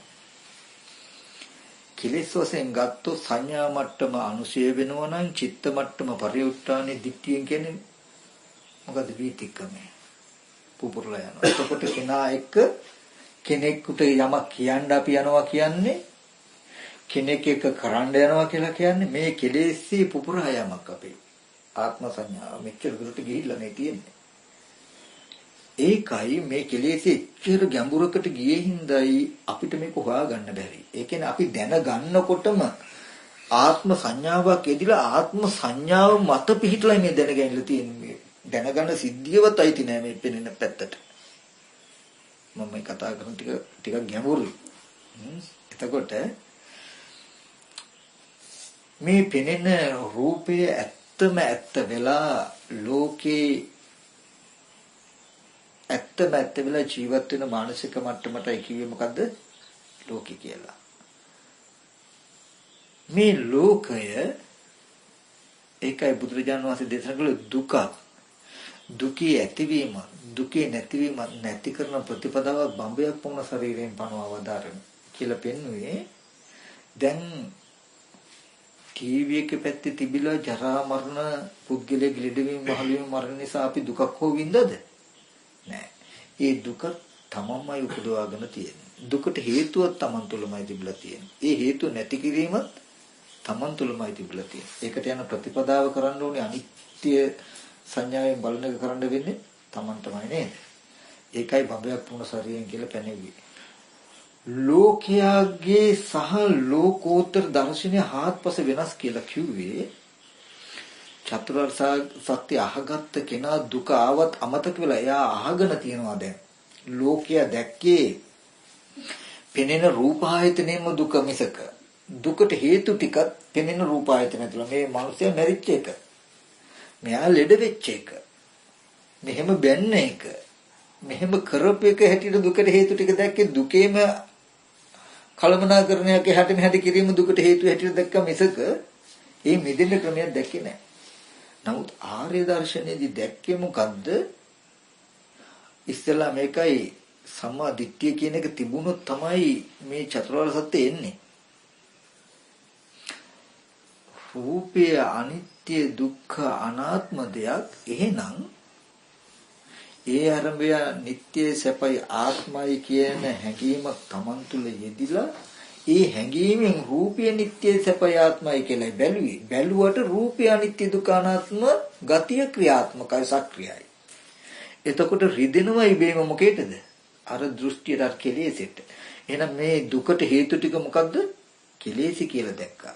එයා ටක් ගාලා මේ දුක කෙලෙසි නිසා උපදවගත්ත දුකක් දකින්නවා මිසක මේ ස්කන්ධ ටික දකින්නේ නැහැ මේ කෙලෙසි හැටියට. හැබැයි මේ ස්කන්ධය අත නොහැර දුකකුත් තියෙනව නෙමෙයි. හොඳට මතක තබා ගන්න ඕනේ. මේ කෙලෙස් ටික නිසාම කෙලෙස් ටික ඔකට අපි කිව්වොත් පුතේ මම හෝ කියන්නේ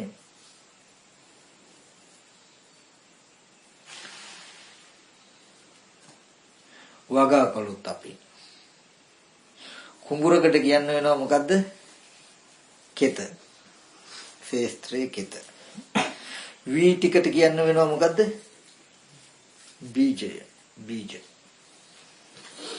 මේ වී ටික කෙතේ වපුරන්න කැමැත්තක් තියෙන්නත් එපා නේද? කැමැත්තකුත් තියෙන්න ඕනේ. එතකොට ගොවියගේ කැමැත්ත නිසා බීජ කෙතේ වපුරුවාම මොකද වෙන්නේ? අපිට අස්සන්නක් ලැබෙනවා නේ. නෙලා ගන්න. අස්සන්නක් ලැබෙනවා. වී ගන්න පුළුවන්. ඒ වගේ කම්මං කිත්තං කර්මයට හැදුණු මේ ඇහැ කෙතයි. ඇහැට හැදුණු මේ රූපය කෙතයි. ටීවී එකේ තියෙන රූපය ඇස් ඉදිරියට ආපු රූපේ කෙත. ඒ රූපේ දකිනකොට නිට්ටයයි සැපයි ආත්මයි කියලා ඇති වෙන කෙලෙස් සහගත සිත තමයි ඔයගලගේ විඥානය. කම්මං කෙත්තං විඥානං බීජෝ.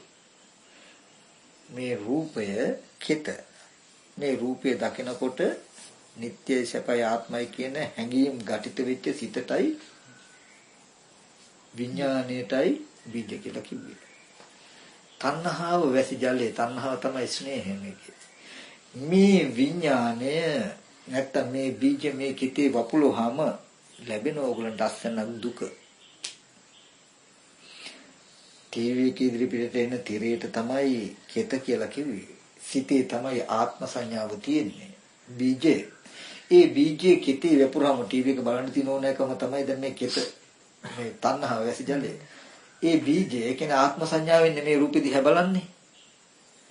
කොහොම කළාම ලැබෙන අස්සන්න මොකද්ද? දර්ශන තිරේ මතින් ඉන්න පුළුවන් දුක. කම්මං කෙත්තං විඥානං බීජෝ තණ්හාසනේ. මේ ටිකේ ප්‍රතිඵලය තමයි මොකද්ද මේ?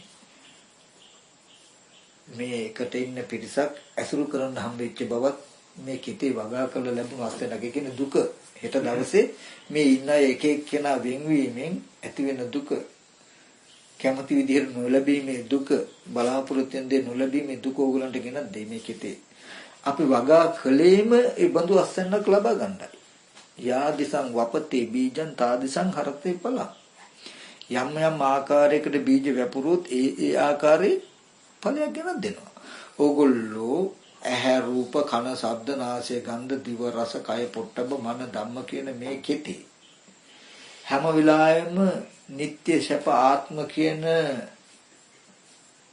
බීජ ටික නම් වපුරන්නේ ඕගලන්ට ලැබෙන්න තියෙන ආශ්‍රයන තමයි මොකද්ද? දුක. කැමති දේ බලාපොරොත්තු වෙන්න ලැබීමේ දුක. ආත්මෝ කෙනෙක් ගැනයි බලන්නේ අනාත්මය ප්‍රකට කරනවා. නිට්ටය උදයක් ගැනයි බලන්නේ අනිත්‍ය ප්‍රකට කරනවා. සැපෝ උදයක් ගැනයි බලන්නේ දුක ප්‍රකට කරනවා. සුභෝ උදයක් ගැනයි බලන්නේ අසුභය ප්‍රකට කරනවා. එතකොට එන්නේ හැම වෙලාවෙම අපිට දුක.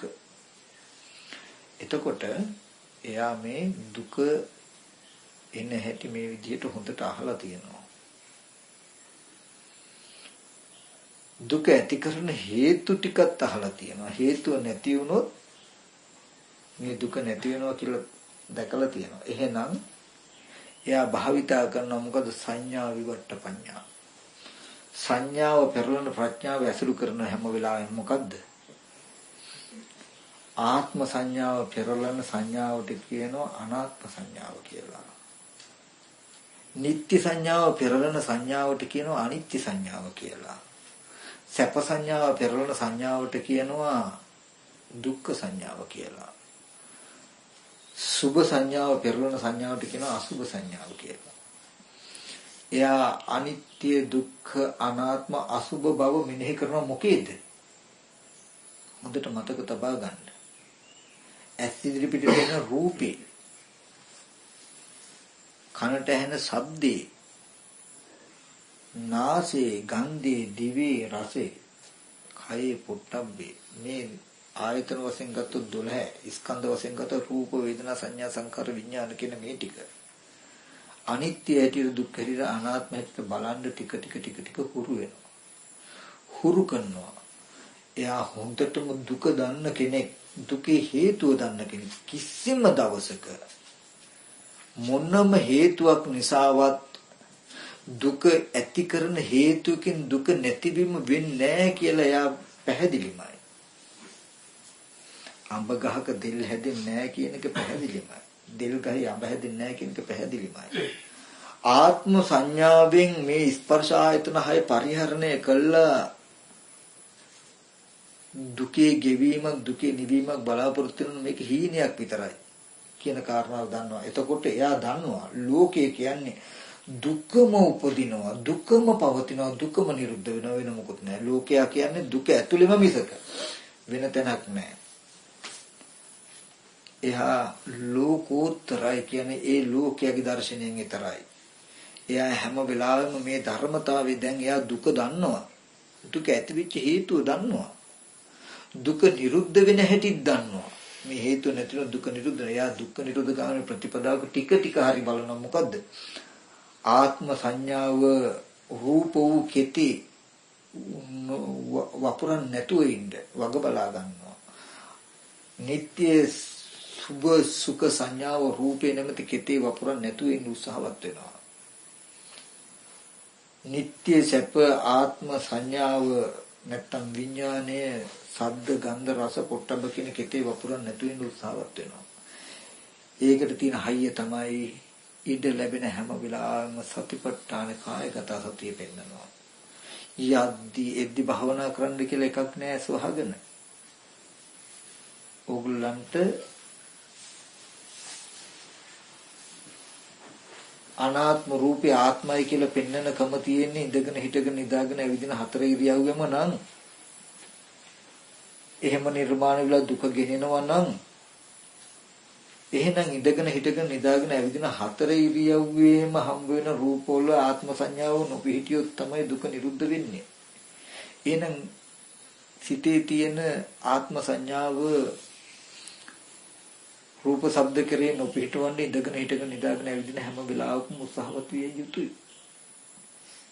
භාවනාව කියලා වෙන 아무තු එකකට කොටු වෙන්න එපා. ඕගොල්ලෝ අනිවාර්යෙන් දැනගෙන තියෙන්නට ඕන එකක්. දුක කියලා යමක් ලෝකේ තියෙනවා නම් ඒ දුක ඇති උනේ මේ හේතුව නිසායි. මේ හේතුව නැති වුණොත් දුක නැති වෙනවා. ඒ නිසා දුක්ඛ නිරෝධ ගාමී ප්‍රතිපදාව තමයි මේ අනිත්‍ය දුක්ඛ අනාත්ම කියන ත්‍රිලක්ෂණය පෙන්න නිට්ටය සැපය ආත්මය කියන හේතුව ගෙවල දුක නිරෝධ කරගත යුතුයි කියන එක.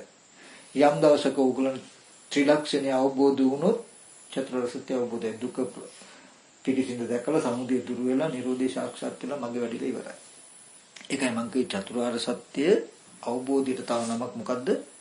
ත්‍රිලක්ෂණය ගැන අවබෝධ වෙනවා නම් ත්‍රිලක්ෂණය අවබෝධ වුණොත් චතුරාර්ය සත්‍ය අවබෝධය. එහෙම දන්න කෙනෙකුයි ත්‍රිලක්ෂණ අවබෝධයට උත්සාහවත් වෙන්නේ. ওই සතිපට්ඨානේ වඩනවා කියන්නේ ත්‍රිලක්ෂණයට අවබෝධයට උත්සාහවත් වෙනවා. රූපේ කොටස් වශයෙන් කඩ කුඩු කර මේ පෙන්වන්නේ අනාත්ම බව. ඒක අනාත්මයි කියලා පෙන්වන්න හේතුවක් තියෙන්න බෑනේ. එයා ඒක දැනගෙන තියෙන්න බෑනේ. නිවන් දකේ කිව්වට හරියන්නේ නැහනේ. මනෝමය දෙයක් වෙලා හරියන්නේ මම මේ කරන දේෙන් කොහොමද දුක නිවෙන්නේ කියන එක එයා දන්නවා. නේද? අපි තව පැත්තකින් ගත්තොත් මේ බිත්තිය සුදු පාටයි. සුදු පාට බිත්තිය ඇස් ඉදිරි පිටට එනකොට සුදු පාට බිත්තිය ඇස් දුර්වල කෙනෙක් ඉන්නේ. සුදු පාට බිත්තිය තියෙන දේ පේන්නේ කෝ බලන්න ඕනේ කියලා කණ්ණාඩියක් පැලඳගෙන බලන හැබැයි මේක වර්ණ ගන්නපු කණ්ණාඩියක් එයා එක දන්නේ රතු පාට දාගෙන බිත්තිය දිහා බලනවා. දැන් බලන්නෙම රතු පාට කණ්ණාඩියක් දාගෙන පේනවා. දැන් පේන්නේ බිත්තිය මොන පාටද? රතු පාටට. දැන් රතු පාට බිත්තිය ආරම්භය ආසයි රතු පාට බිත්තිය කැඩෙනකොට බිඳෙනකොට දුකකුත් එනවා නම් රතු පාට බිත්තියට. රතු පාට බිත්තියකින් සැප දුක් විඳින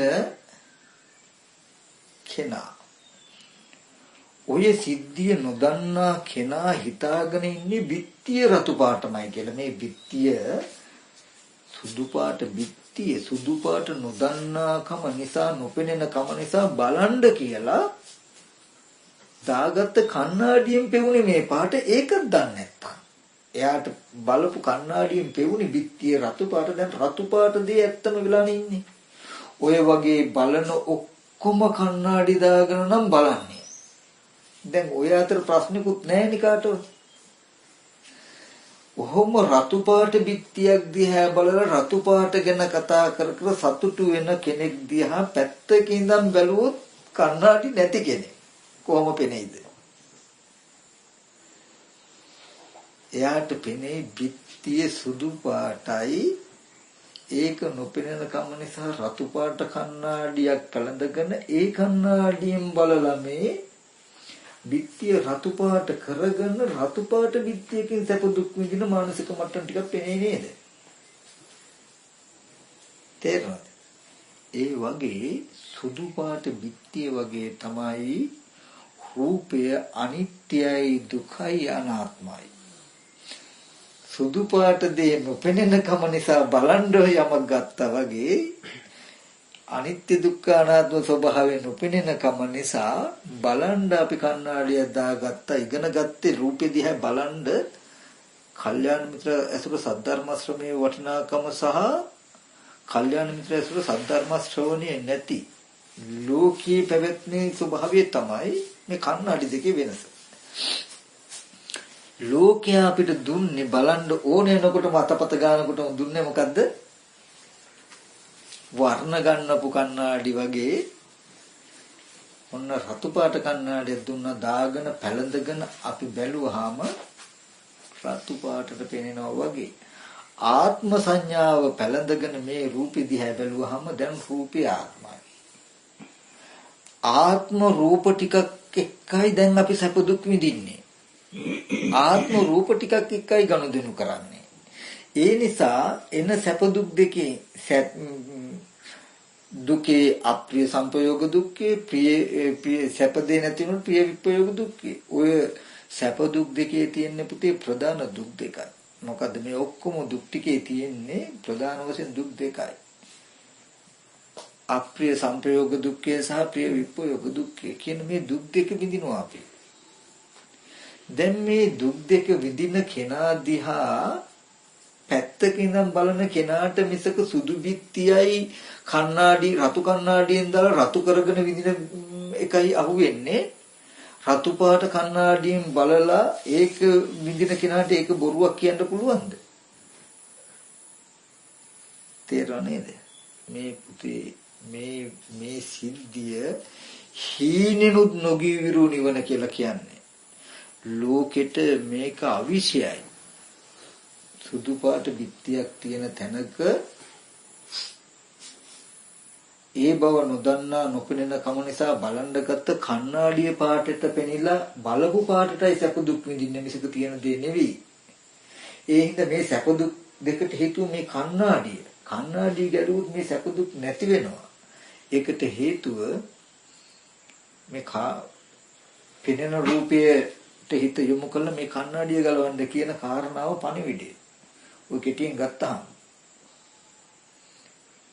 හීනෙන්වත් පෙනෙන්නේ නැහැ පුතේ නොගිය විරු නිවන කියලා කියන්නේ මේ රූපය අනාත්මයි කියලා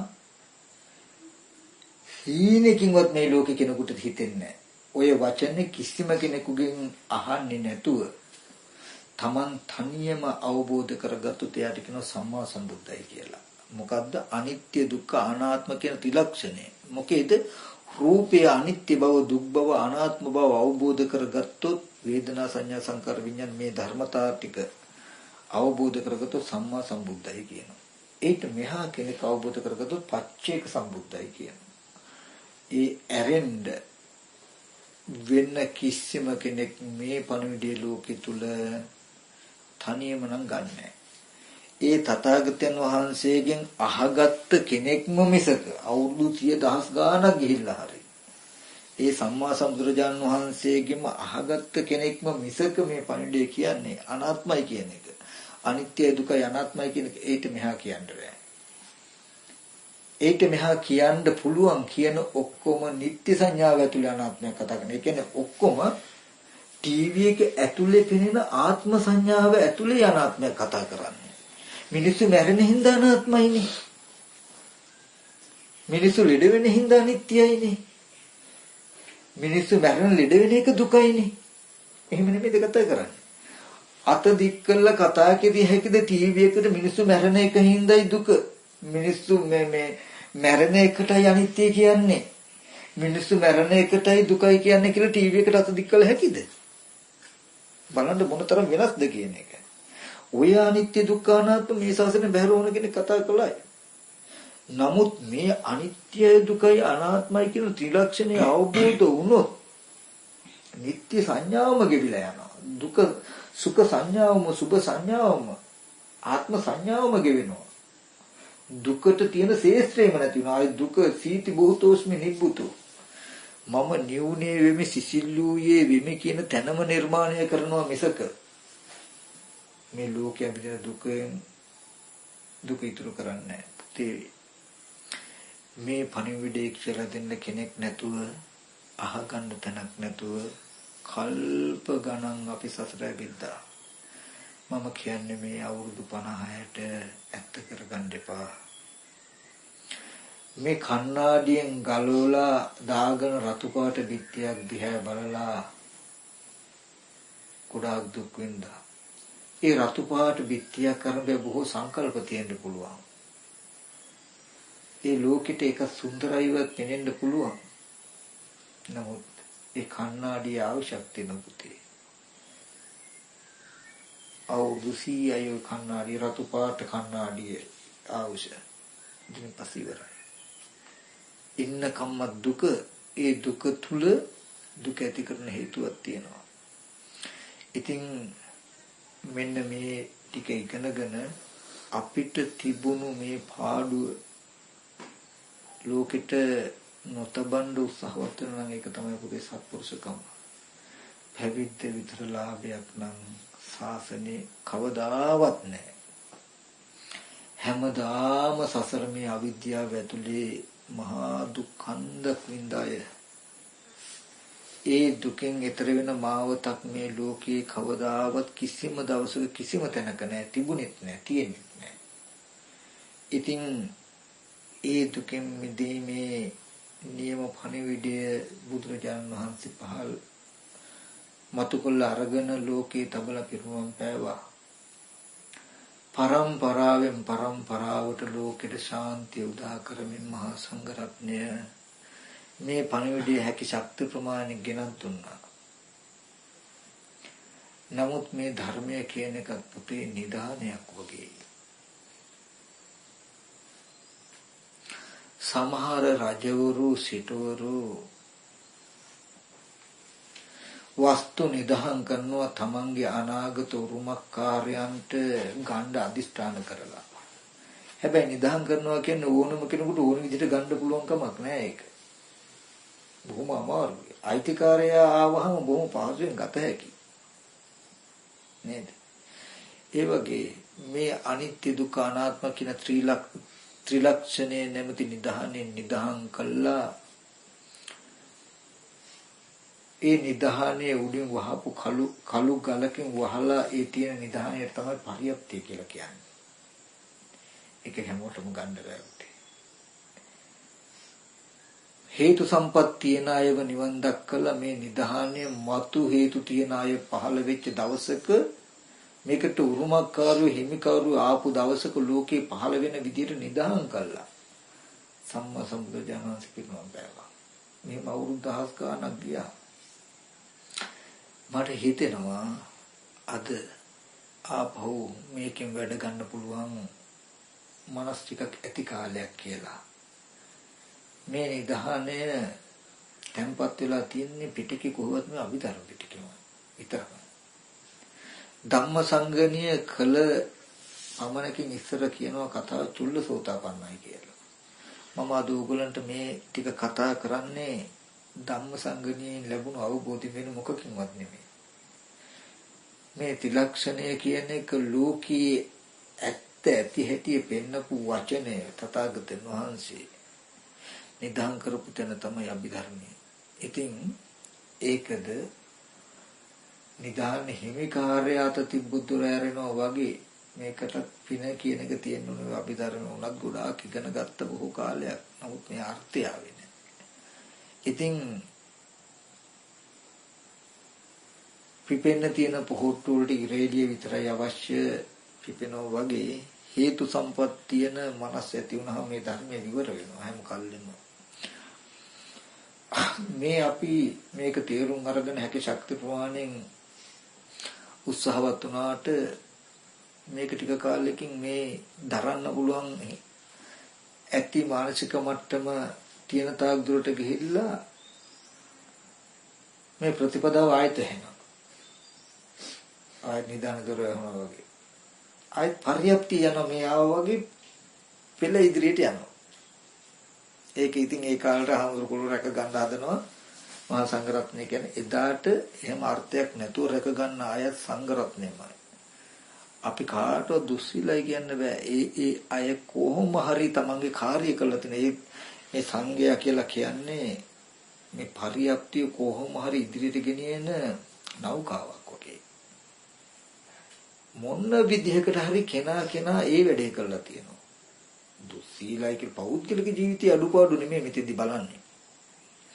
අන්තිම දුස්සීලයි කියන කෙනත් ඕගලන්ට අද සුවාම් රහත් වෙන තැනට උපකාර කරලා තියෙනවා. හොඳට මතක තබා ගන්න. බයින්න බෑ කිසිම හාමුදුරු නමකට පන්සලකවත් ආරණ්‍යකවත් කවදාවත් බයින්න එපා. මේ ධර්මය අවබෝධ වෙන්න ඉස්සෙල්ලා මම දොස් කියලා තියෙනවා. නමුත් මේක තේරුණාම මට තේරුනේ වටිනාකම. අන්තිම දුස්සීලයි කියන හාමුදුරු සේවයක් කළා තියෙන පරියප්තිය මොහොතක් හරි ඉදිරියට ගෙනියන්න. යාගින් ඒ වෙඩේ වෙලා තියෙනවා. එතකොට ඒ නිසා මෙන්න මේ අභිධර්මයෙන් තමයි පෙන්වන්නේ ලෝකේ නিত্য සැප ආත්ම කියන ටික ලෝකේ ධර්මතාවයක් ලෝකේ යථාර්ථය අනිත්‍යයි දුකයි අනාත්මයි කියන පණිවිඩය. ඉතින් ඔය පණිවිඩය මං කිව්වේ කෙනෙක්ගේ උපකාරයකින් නැතුව අහගත්තු සම්මා සම්බුද්දයි එහෙම නැතුව අහගත්තු පච්චේ බුද්දයි. තව එකම එක ක්‍රමයක් ඉතුරුලා තියෙනවා සෘත බුද්ධ කියලා. පෙළ දහම හොඳට බලලා බෞද්ධ භාවය නිසා එන අවබෝධයක් තියෙනවා. ඔය තුන් දෙනා ඇරෙන්න මේ අර්ථය ලෝකේ ප්‍රකාශ කරන කෙනෙක් තව ඉන්න බෑ. මේ තුන් පොලෙන් අහගත්ත තැනක්ම කෙනෙක්ම විය යුතුමයි. එහෙම නැතිනම් අනිත් හැම කෙනෙක්ම කියන්නේ උත්තරයක් කොපියක් කියන එක කියනවා. ආදේශ කරපු ගණන හදන්න ආදේශ කරපු සූත්‍රයේ වැරදි උත්තරය හරි වෙන්න පුළුවන්. එතකොට ඉබේම තියනව නේද මොකද්ද? කොපියක් කියන එක තියනවනේ. නමුත් ගණන හදන්න ගත්ත සූත්‍රය ආදේශයේ ඊටමත් නිවැරදි. උත්තරේ වැරදි. උනොත් යම් ලකුණු ප්‍රමාණයක් හරි දෙනව නේද? මොකද ඒක තව සාධාරණයි කියන තැනකින් ධර්මතාවයේ පුලි කරුණක් වැරදීමෙන් වැරදි වුණොත් මෙයා නිවැරදි ක්‍රමයේ හදාගත්ත හැකි. නිවැරදි ක්‍රමයක් තුල ඉන්නවා. ක්‍රමේ නිවැරදි කියනවා. ඒ වගේ කෙනෙක් මේ චතුරාර්ය සත්‍ය දන්නේ නැතුව ත්‍රිලක්ෂණයක් ගැන කතා කරනවා නම් ත්‍රිලක්ෂණ අවබෝධයකට නැත සතිපට්ඨානෙ වඩන්න උගන්වනවා නම් ඒක හුදු උත්තරයක් මිසක මේ ධර්මයෙන් දැකපු අර්ථයක් නෙමෙයි. අර්ථය දැකපු කෙනෙක් නම් මේ ප්‍රතිපදාව පනවන්නේ මෙන්න මේ වගේ සහේතුක ධර්මතාවයක. දැන් බලන්න ඕගොල්ලන්ගේ ජීවිතය ගැන නෙමෙයිද කිව්වේ කියලා ඕගොල්ලන්ට ටීවී එකේ බැලුවත් ඒක මිනිස්සු ඇත්ත වෙලා මෙහෙම දුක් විඳිනවා කියන කාරණාවක් වෙනවා නම් ඒ රූපේ සත්ත්ව පුද්ගල නොවන තැනක දුක් විඳින්න තරම් ඕගොල්ලෝ මෝඩ වෙලා කියන එක ඕගොල්ලන්ට පිළිගන්න පුළුවන්ද බැයිද? පුළුවන්. එතකොට එහෙනම් ඒකට හේතු ටික Taman තුල තිබුණු එකක් කියන කාරණාවත් ඒ හේතුව නැතිව ටීවී එක පැත්තෙන් විඳින දුක නැති වෙනවා කියන එකත් ඒකට මෙහෙම කළ හැකි කිව්වහම මේ කාරණා ටිකට ඕගොල්ලන්ට එකඟ වෙන්න පුළුවන්. ඕගොල්ලෝ තුලම මේ සිද්ධිය වෙනවා කියලා පෙනෙනවා නම් එතකොට ඕගොල්ලෝ හරියටම මේක කියලා තියනවා සාත්‍තරය කියලා කියන්නේ ඇත්තටම අපිට මෙහෙම වෙනවනේ. අපි රැවටෙනවනේ. අපිට දුක එනවනේ. එහෙනම් වෙලා තියන්නේ මේකනේ. එතකොට නොදැක්කට එයාගේ හිත ඇතුලේ මේ සිද්ධිය දැක්කට පස්සේ අහගත්තට පස්සේ හිත ඇතුලේ විශ්වාසයක් ගොඩ නැගෙනවා. මොකද්ද? ඇත්තටම මට මේ පෙනෙන රූප ආයතනයේ පැත්තේ කෙනෙක් පුද්ගලයෙක් කියලා පෙවුනට සැප දුක් විඳට මේ දුක ඇතිවෙච්ච හේතුව මේකයි මේ හේතුව නැති වුණොත් මේ දුක නැති වෙනවා මෙතන තියෙන ඇත්ත මේකයි නේද කියන අනුමාන ඥානයක් එනවා. ඕනෝකට තමයි තථාගතයන් වහන්සේ කෙරෙහි සද්ධා මාත්‍රයක් ප්‍රේම මාත්‍රයක් තියෙනවා කියලා කියන්නේ. සද්ධානුසාරී කියලා කියන්නේ. එයා දකින්නේ තාම ආත්මයි. නමුත් යම් වෙනසක් වුණා. ඒ කියන්නේ යම් පැවැත්මක එයාට තිබුණ අනිත් අයට වඩා වෙනත් ඇහැක් දැන්. ඊට පස්සේ ඒ සද්ධා මාත්‍රයේ මත ප්‍රේම මාත්‍රයේ මත පිහිටලා තමයි සතිපට්ඨානේ වඩන්න මේක ඔප්පු වෙනවා. වඩන්න මොනතරම් ඇත්තද මේ කියන කාරණාව මොනතරම් ඇත්තද මේ කියන කාරණාව කෙනෙක් ඔප්පු වෙනවා. ඒකයි මේක කරන්න යාට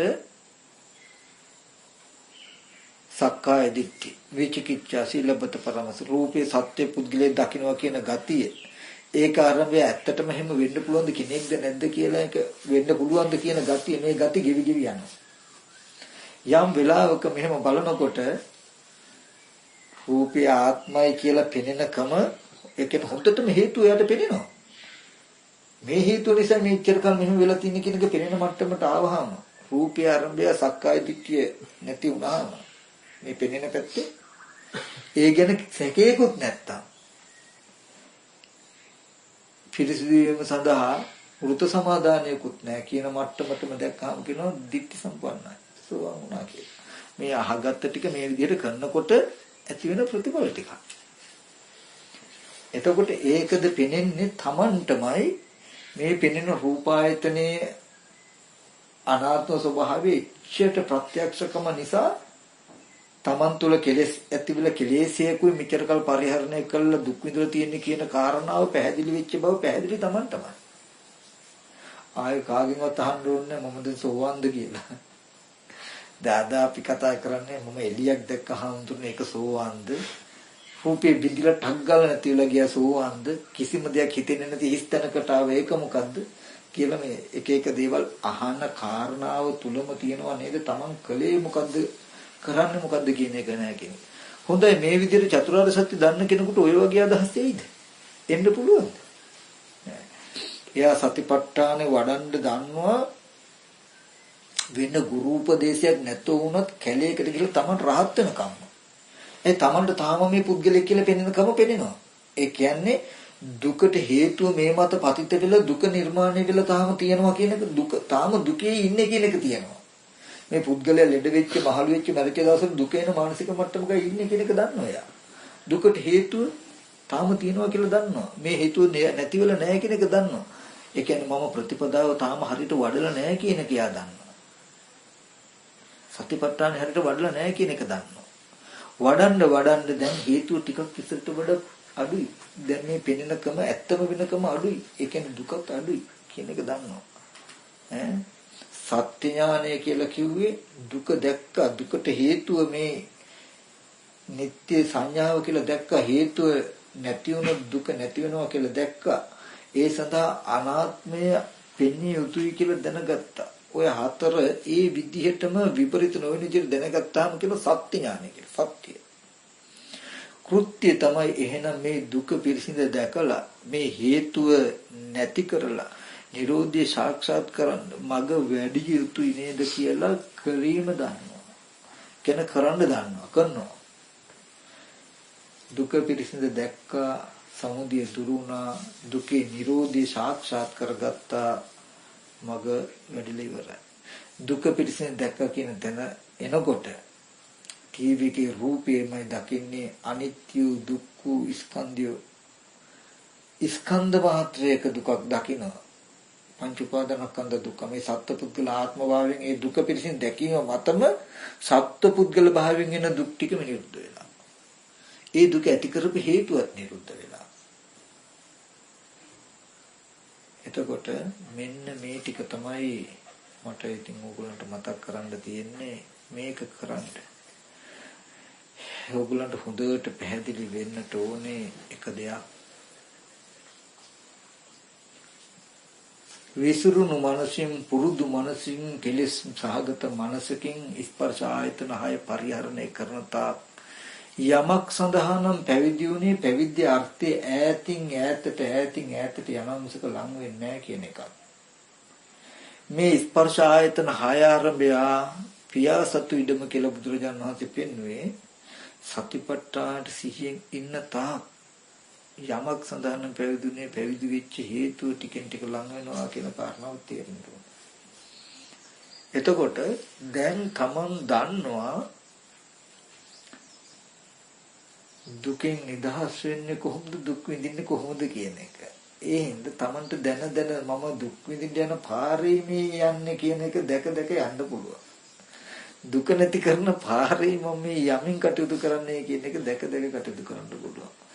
බාහිර වැඩ කටයුතු කරන එක, වත් පිළිවෙත් කරන එක, එදිනෙදා ජීවිතයේ පැවැත්මට අවශ්‍ය අදාළ දේවල් කරන එක නෙමෙයි මේකට තියෙන ප්‍රශ්නේ. එහෙම කිරීමවත් දොස් නැහැ, එහෙම නොකිරීමවත් දොස් නැහැ. මේ යථාර්ථයට නුවණ නැතුව එසේ වැඩ කිරීමත් දොස් සහිතයි, නොකිරීමත් දොස් සහිතයි. මේ නුවණින් තියෙන කෙනා එපොඳු විදිහට වැඩ කටයුතු කරමින් හිටිය ශ්‍රේෂ්ඨයි, නොකරමින් හිටිය ශ්‍රේෂ්ඨයි, නොකරන කෙනාට වඩා කරමින් ඉන්න කෙනා ශ්‍රේෂ්ඨයි. ඇයි? එයා Tamanටත් අර්ථයක් කරගන්න ගමන් මේ වැඩ කරනවා කියලා කියන්නේ භෞතික පැවැත්ම ශාසනයේ අනාගත ජනතාවට ඉතුරු කරන්නත් යමක් කරනවා. වැඩ නොකරන කෙනා Tamanට යමක් කරනවා, අනාගතේ අනිත් අය වෙනුවෙන්, ලෝකය වෙනුවෙන්, අහිංසක සත්‍ය වෙනුවෙන් යමක් කරන්නේ යමක් කරමින් මේ ටික කරන කෙනා Tamanටත් වැඩක් කරගනිමින්ම අනිත් අයට යමක් කරනවා. හැම වෙලේම ධර්මයක හැසිරෙමින් බාහිර යමක් නොකරන කෙනාට වඩා ධර්මයක හැසිරෙමින් කරන කෙනා ශ්‍රේෂ්ඨයි. හැබැයි කරන්න යනකොට Taman වැටෙන බවට දුර්බලයි නම් නොකර හෝ මේක කිරීම ශ්‍රේෂ්ඨයි. ඒ නිසා ඒකද තම වග බලා ගත යුතුයි. ඉතින් මේ ටික තමයි මට කියලා දෙන්න තියෙන්නේ. ওই ටික අහගත්තට පස්සේ දැන් ඔය ඕන භවනා ක්‍රමයක් ගන්න. හිත වඩන්න සමත කමඨහන් 40ක් තියෙනවා. සමත කමඨහනින් කරන්නේ මොකද්ද කියන එක තේරුම් ගන්න ඕනේ. අනාත්ම රූපයේ දකින්නකොටම ආත්ම සංඥාව පුරුද්දක් හිතට වේගින් එනවා. ඒ එන වේගවත්කම නවත්තන එකයි සමත කමඨහනින් කරන්නේ. විදර්ශනාවෙන් කරන්නේ මොකද්ද? අනාත්මදී අනාත්මයි කියලා පෙන්වනවා. ආත්ම සංඥාවෙන් බලන වේගය නතර කළා අනාත්ම සංඥාව පෙන්වනවා. සම්මත විදර්ශනා කියන දෙකෙන් කරන්නේ ඒක. සමතේ වඩන්න අපහසු වෙන හැම වෙලාවකම රූපේ දකිනකොටම සිතේ යෙදෙන ආත්ම සංඥාව බලවත් වේගවත්. ඒක ශනිකව ඉදිලා ඇති. එතකොට ඇත්ත දකින්න අනාත්මදී අනාත්මයි කියලා බලන් ඉන්න නැහැ. ඒකයි මේ ආවර්ණීය ධර්ම කියලා කියන්නේ. සමත විදර්ශනා කියන දෙක ඕනි කියලා කියන්නේ මොකටද? යම් රූපයක් පෙන්නකොට පෙනෙන දේ ආරම්භය තියෙන පරණ ආත්ම සංඥාවෙන් කළ කී හුරු ටික අඩු කරනවා නවත්තනවා සමතේ. සති නිමිත්තක අපි හිත තියාගෙන යනකොට වේගින් මේ ඒවට ගනුදෙනු කරන ගතිය අඩු වෙනවා. ඊට පස්සේ විදර්ශනාව කියලා කියන්නේ හැම වෙලාවෙම පෙනෙන රූපය ඇත්ත පෙන්නනවා. ආධ්‍යාත්මිකව බාහිරව. එතකොට ওই දෙක කරන්ඩ කායික වාචික යම් කිසි මට්ටමක හික්මීමක් තියාගෙන ඉන්න. ආර්ය අෂ්ටාංග මාර්ගය ඉගෙන ගත්තම කෙනා කියන්නේ ආර්ය අෂ්ටාංග මාර්ගය. එයා මෙහෙම බලනවා කියන සිද්ධිය තුල නිර්මාණය වෙලා තියෙන අංගات. ආපහු පුද්ගලයාට අමතරව වෙනම අංගාටක් දකින්න එපා ආර්ය අෂ්ටාංග මාර්ගය කියලා. අද අපි ආර්ය අෂ්ටාංග මාර්ගය දැනගන්න ඕනේ. එතකොට ආර්ය අෂ්ටාංග මාර්ගය වෙනම එකක් දැනගන්න වෙනම කෙනෙක්. ආර්ය අෂ්ටාංග මාර්ගය දැනගන්න කෙනා අයිති නෑ ඒ අංගාටට. එයා මිච්ඡා අංගාටටයි එතකොට අයිති. මේ පුද්ගලයා කියන තැන එක්කෝ මිච්ඡා අංගාට වෙන්න ඕනේ එක්කෝ සම්මා අංගාට වෙන්න ඕනේ. කියන්නේ බලනකොට මෙහෙම අංග කැලි ටිකක් යදීලා නිට්ටය සපය ආත්මය කියන මිච්ඡා දිට්ඨි කාම සංකප්ප ව්‍යාපාද සංකප්ප හිංස සංකප්ප ඉන්න කෙනා කපන්න ඕනේ කොටන්න ඕනේ මරන්න ඕනේ හෝ ඒ තියෙන දේ ගන්න හෝ ලබන්න හෝ කියන තැනකින් සංකප්ප ටිකක් හෝ ඒක මිච්ඡා දිට්ඨි මිච්ඡා සංකප්ප මිච්ඡා වාචා මිච්ඡා කමන්ත ඉන්න කෙනා ගැනයි කියන්නේ ඉන්න කෙනා ගැන යමක් කරන්නේ මෙහෙම කෙනෙකුගේ පැවැත්ම සඳහා ජීවත් වෙන්නේ කියන කාරණා ටික ඔක්කොම නිර්මාණය වෙනවා. ඒ පැවැත්මට කිව්වා මිච්ඡා අංගාට. මගේ අංගාට වැරදි නෙමෙයි මම ඒ සිද්ධාන්තේ වැරදි. එක්ක මේ අංගාට සම්මා එක්ක මිච්ඡා. දැන් බලනවා කියන සිද්ධිය ආර්ය අෂ්ටාංග මාර්ග නිර්මාණය වෙලා. කනට ඇහෙනවා කියන සිද්ධිය තුල තියෙන අංගාට සම්මා. දුකයි දුකේ ඇතිවීම නැතිවීම නැති කරන මගයි දැකලා එයා මේ ඇහෙන දෙයට මෙහෙම උත්තර දෙන්නේ. දුක දුකේ ඇතිවිච්ච හැටි දුක නැති කරන හැටි නැති කරන මාර්ගය දන්නේ නැති හින්දා මෙයා මෙහෙම උත්තර දෙන්නේ මේකට. පෙනෙන දෙයට මෙහෙම උත්තර දෙන්නේ මේ කෙනෙක්මයි කියන හැඟීමෙන් මෙහෙම ගනුදෙනු කරනකොට ඒ සිද්ධිය තුල තියෙනවා දුක්ඛ අඥාන දුක්ඛ සමුදය අඥාන දුක්ඛ නිරෝධය අඥාන දුක්ඛ නිරෝධගාමී ප්‍රතිපදාය අඥාන කියලා. පෙනෙන දෙයට සිහිය තබාගෙන කායගත සතිය වඩන එකේ තියෙනවා මොකද්ද? දුක්ඛ ඥාන දුක්ඛ සමුදය ඥාන දුක්ඛ නිරෝධ ඥාන දුක්ඛ නිරෝධගාමී ප්‍රතිපදාය ඥාන.